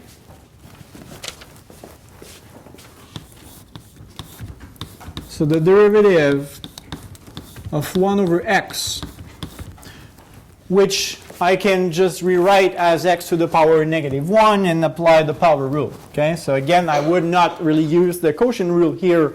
I would personally apply this rule, but it's not really long with the quotient rule either. Okay, so if I apply the quotient rule to this expression, my f is 1, my g is x. So I get the derivative of 1, which is 0, times g, which is x, minus f, which is 1, times g prime, so the derivative of x, which is also 1, over g, which is x squared. And 0 times x is 0. 1 times 1 is 1, so we get negative 1 over x squared. Okay? So the same answer as here. So on this example, the quotient rule is compatible with the power rule, and again, they are always compatible. So your answer should not depend on the approach you used. Is this example clear? Yeah? You just have to translate, actually. And it's normal if you don't know the quotient rule by heart yet, but make sure to learn it quickly.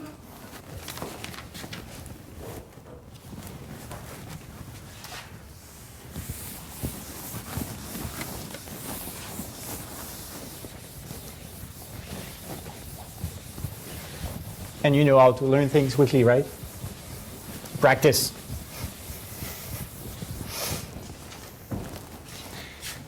Do the math. Don't just memorize it. You will memorize it if you do the math. Example 2.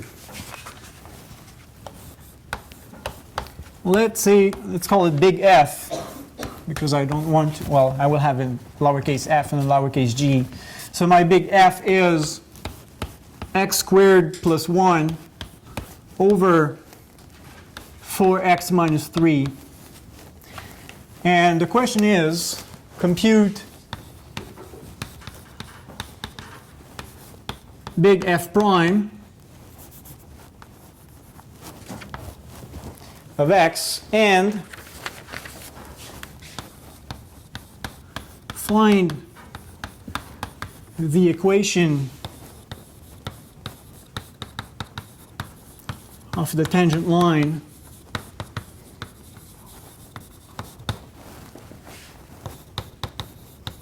at the point 0, well, x takes the value 0, and if x takes the value 0, I replace x by 0 here, and I get 0 squared, so 0 plus 1, and here I get 0 minus 3, so the y-coordinate is negative 1/3.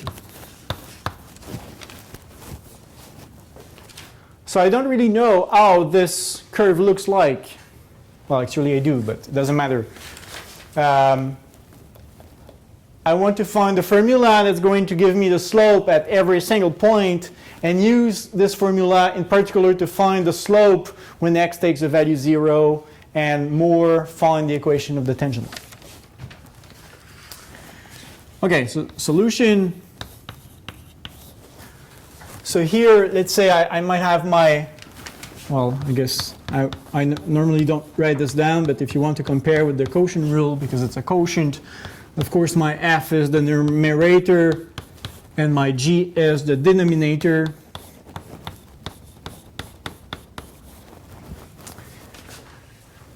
So using the quotient rule,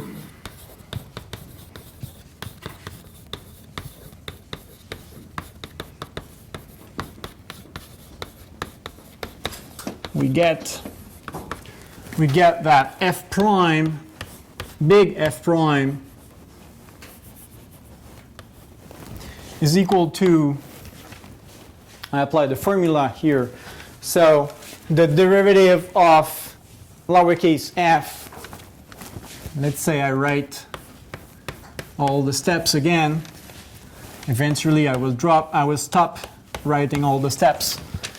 So the derivative of x squared plus 1 times g for x minus 3 minus f, so minus x squared plus 1 times the derivative, whoops,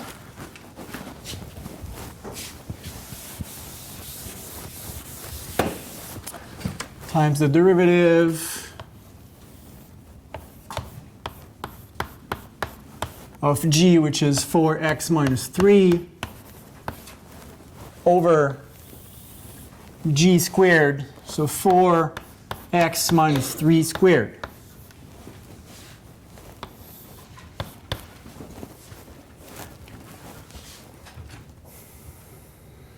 Is the translation correct?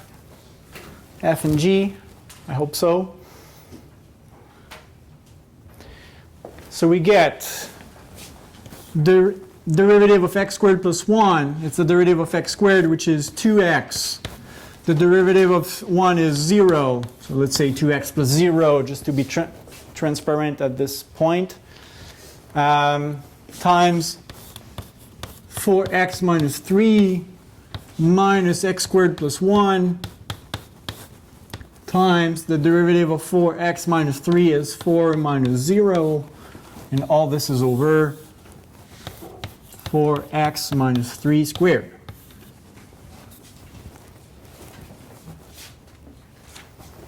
If I drop the zeros, not that I have to, but I get 2x times 4x minus 3 minus 4 times x squared plus 1 over 4x minus 3 squared. Can I simplify these two here? No, of course not, okay? Because to be able to simplify them, I need to be able to factor out this guy from all terms here in front. Okay, so since this guy doesn't appear here, I cannot just simplify them. If it appears here, here, and there, I could possibly cancel as many copies as, well, not as possible, but the least number of copies, but here I cannot. Okay, so this is big F prime. And now how to compute the equation of the tangent line at this point. Well, at the given point, 0, negative 1/3. How can I do this? Just insert 0 where all the x's are. Okay, so because my f prime is the formula that gives us the slope of any tangent line, so we just replace x by 0, as you said, we will get a number. This number is the slope at this point on the curve. So the slope of the tangent line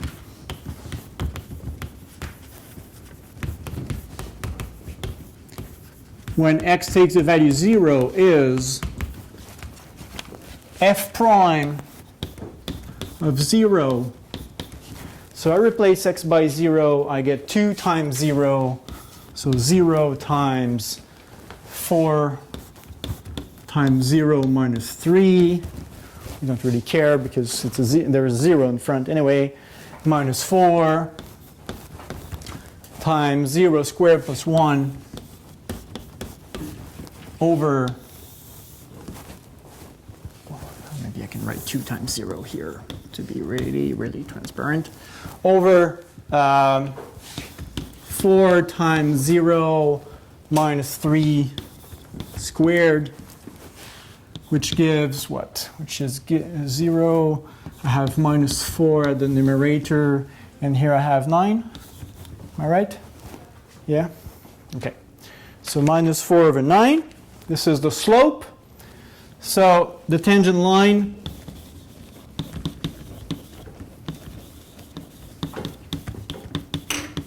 is of the form y is equal to negative 4 over 9x plus b. And we find the b by using the point that is given to us, because we know that this line in particular passes through the point 0, negative 1/3.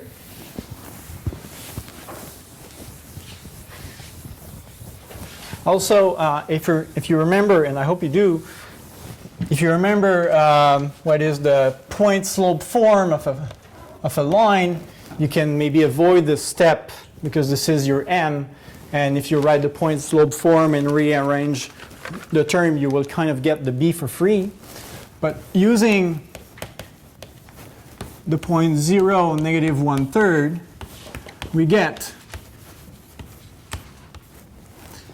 negative 1/3, so the y is equal to negative 4 over 9 times 0, which is my x, plus b.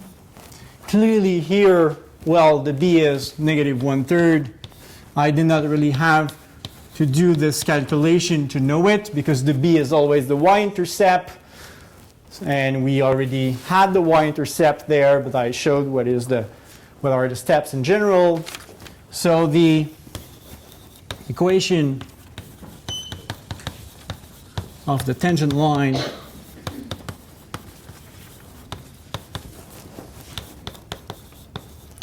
is y is equal to negative 4 over 9 x minus 1/3.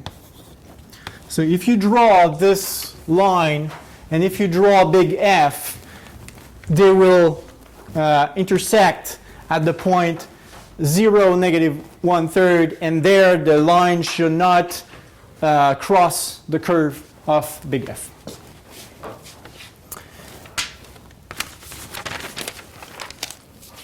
I have more examples. Any questions?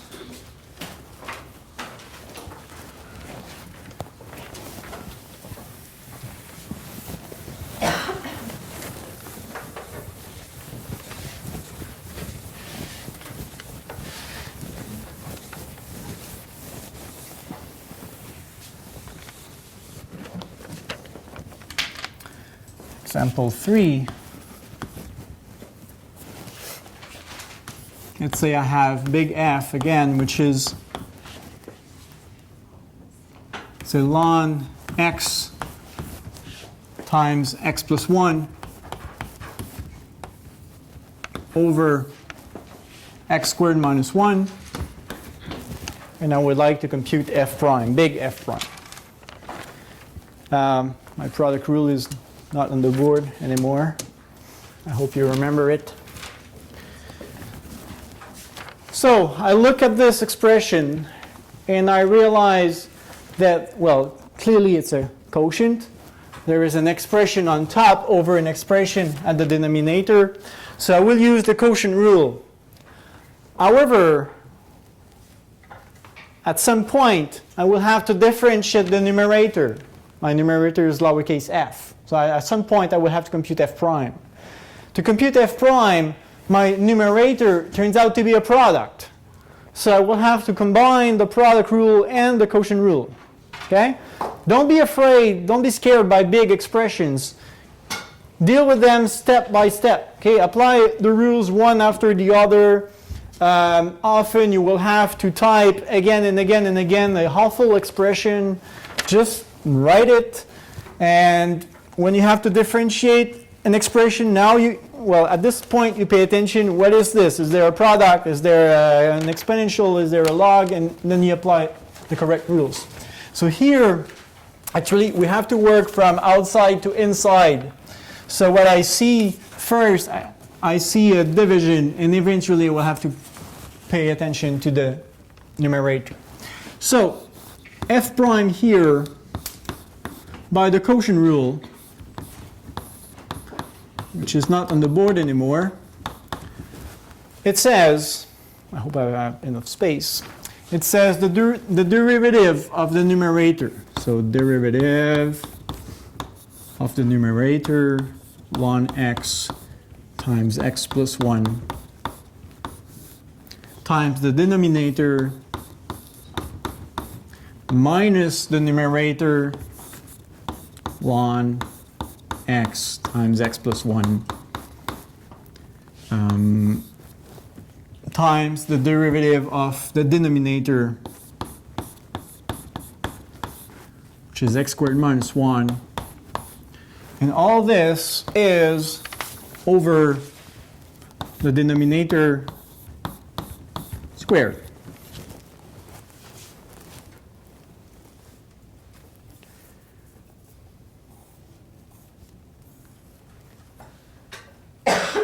Any questions on this step? Derivative of the numerator times denominator minus numerator times derivative of the denominator. I did not differentiate the numerator and the denominator yet. I just announced I would. I will. And over the denominator squared. Let me move to the left a bit. I know I will need space. Maybe here, say. Because I have now, okay, now I want to differentiate this. And now there is a product. So for this part, I will need to use the product rule.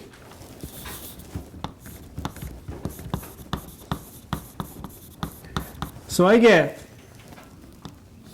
derivative of ln x, because the product rule, okay, I'm going to write. It's the derivative of ln x times x plus 1 plus ln x times the derivative of of x plus 1. This is the product rule. Again, I did not differentiate anything. I just applied the formula for the product rule just for this bracket. The derivative of this bracket turns out, well, becomes this. Maybe I copy the rest. X squared minus 1 minus ln x times x squared, x plus 1, sorry, times, I guess I can do this one. What is the derivative of x squared minus 1? 2x minus 0.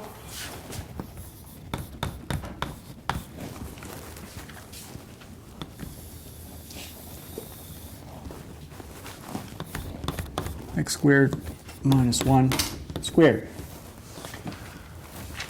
I still see some d over dx. I'm not done.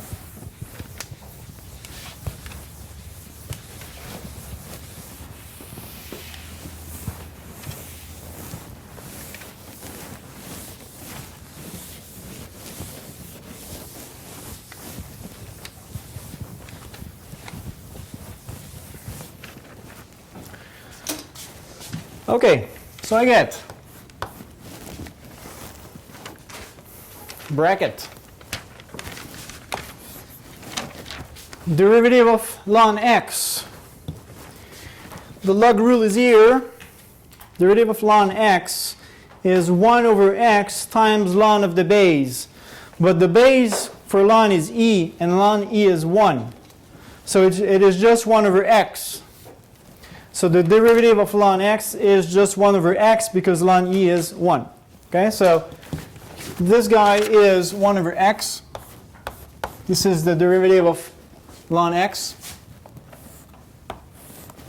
times x plus 1 plus ln x times the derivative of x plus 1, which is derivative of x plus 1, 1 plus 0.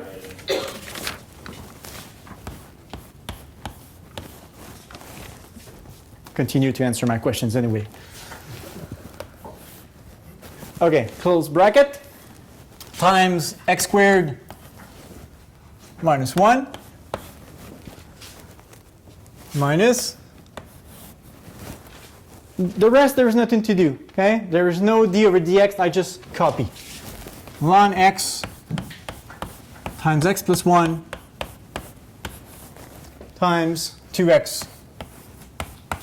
I guess I don't need the big brackets, the square brackets. I could just write this times this times this over x squared minus 1 squared. Am I done? There's 1 plus 0. Yeah, okay. If you don't like the 1 plus 0, just remove it because it is times 1. So yes, I could remove it. But there is no d over dx. There is no derivatives anymore to compute. Stop there. Okay? It looks bad, but it's correct. Yes? So plus x squared minus 1 is equal to x minus 1 times x plus 1. So Repeat that. X squared minus 1 is equal to x minus 1 times minus 1. Okay. everything times Okay, x. this? Yeah. So we do this like cancel x plus 1. That's a good question. And it's a good observation. I would say yes. However, if you do that, if I replace this by this here, and I cancel this with that, so I'm just left with ln x over x minus 1, which is much simpler. You're right. Okay. The problem here, let me see if it's a problem. Okay, here it's not a problem actually because, I was going to say that if you simplify that x plus 1, you kind of ignore the problematic situation where x takes the value -1. Okay? But because of the ln, x will never take the value -1 anyway. So you're right that this expression, maybe I write it. This expression, and I guess that for this question it would be much faster. This equation is equal to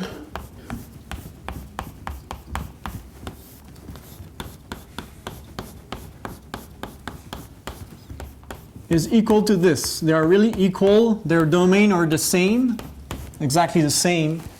And it turns out to be much easier to differentiate this guy, yes. If the ln x would not be, well, if the ln x was not there, then you would have, I guess your formula would be correct, but your formula would be defined when x is -1, while it should not be defined. So it's just one very little thing.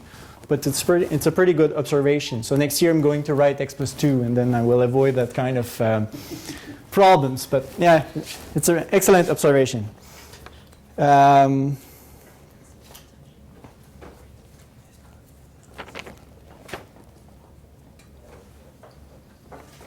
Okay. Other questions?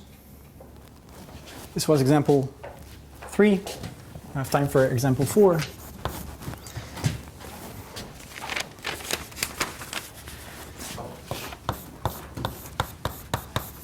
If the average cost function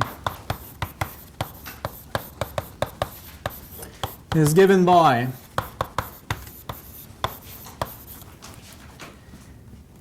C bar, average cost is the C bar. So my C bar is given by 3Q plus 1 over Q over 2Q plus 3 plus 500 over Q. I might not always make it, but I try to avoid mixing 9s and Q on the board. Okay, so if like this could be a 9 or it could be a Q, I guess. So here there's no 9. Okay, I try to do that on the board at least. On the paper where it's printed, then we see the difference, but on the board it's harder. Okay, so these are Q.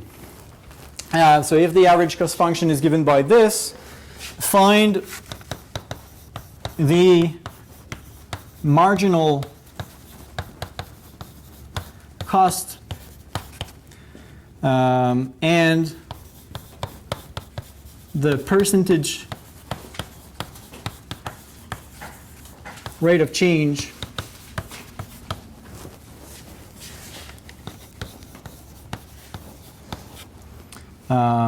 of the cost function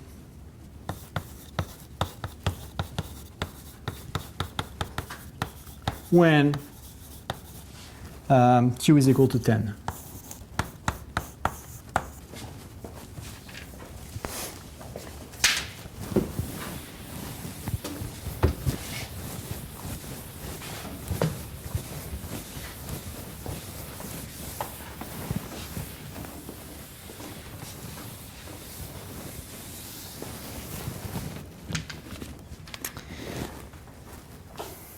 Solution.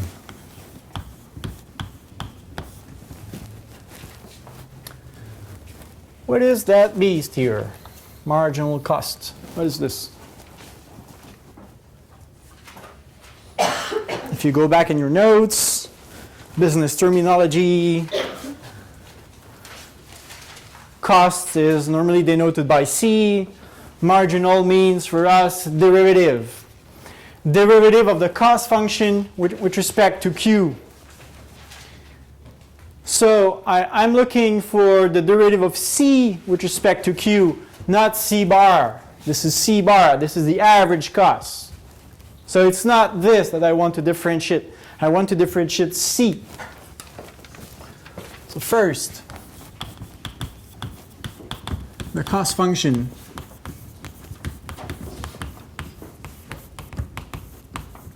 is C, which is C bar times Q.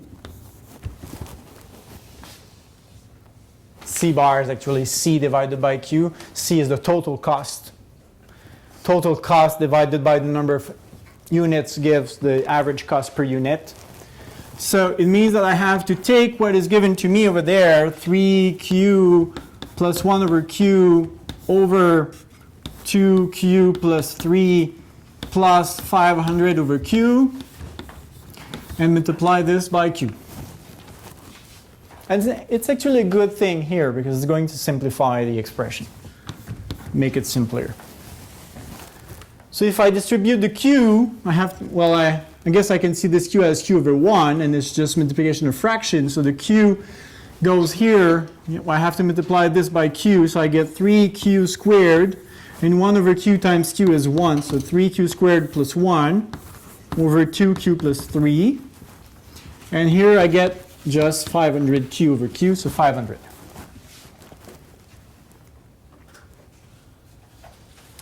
Okay, so this is a cost function.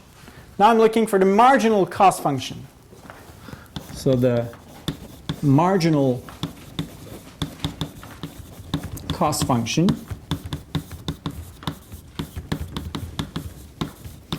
is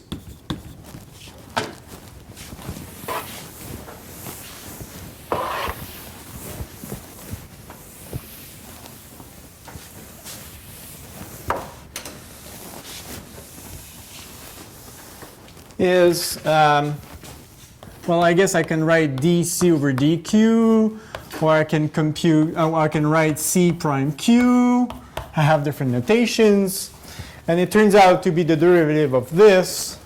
So it's the derivative with respect to q of 3q squared plus 1 over 2q plus 3 plus 500.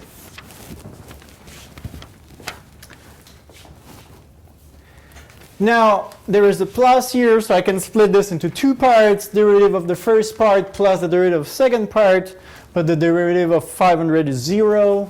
So it's really just the first part that is interesting. And for the first part, I need to use the quotient rule because it's a quotient. Maybe I write it here. It's a quotient rule. So, and because I just have 5 minutes left, I'm not going to write all the steps. The quotient rule says derivative of the numerator, so 6q plus 0, 6q, times the denominator 2q plus 3 minus the numerator 3q squared plus 1 times the derivative of the denominator 2 plus 0 over the denominator squared plus the derivative of the 500, which is plus 0.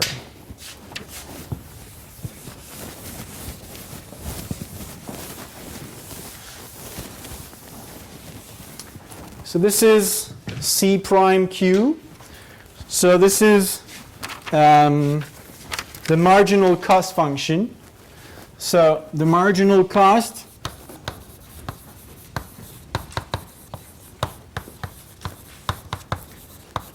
when Q is equal to 10 is C prime of 10. So I replace Q by 10 here. I get 6 times 10, so 60 times 23 minus 300 plus 1, so 301 times 2 over 23 squared. Whoops, squared. And I found well, 477 over 529, which is roughly 0.9017, and I rounded after 4 decimals. And if I had to write this on WebWork, I would type this, or at least all the decimals I have.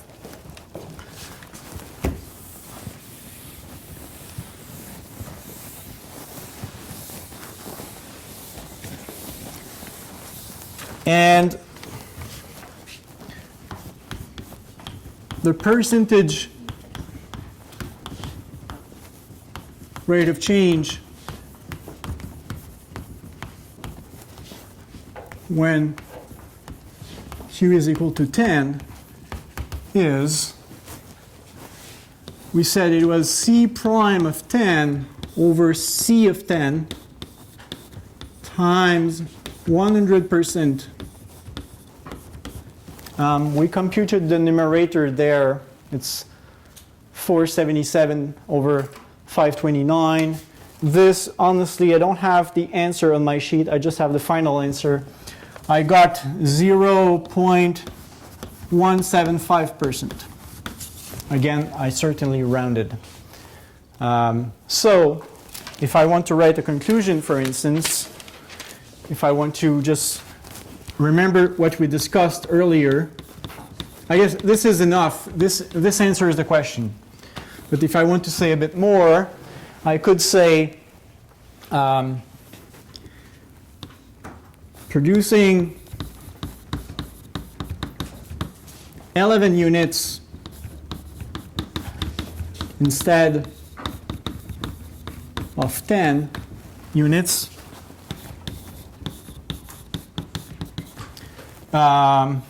increases the total cost by approximately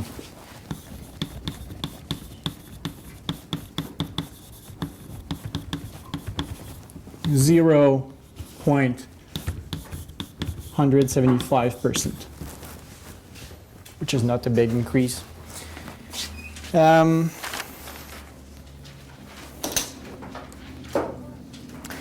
I have, yes? Do you have the phone number for that? Maybe I do. I don't have any calculator with me. But So that is 770. this is what? 700? I got 901. You got this? Yeah, I think that. Well, okay. I don't know. Okay, it's hard to verify on the board, but okay, I'm not, well, I can make mistakes again. Of course, it's not the first time I put this on the board, so but doesn't mean it is error-free, but okay, maybe just verify it really. One very last thing.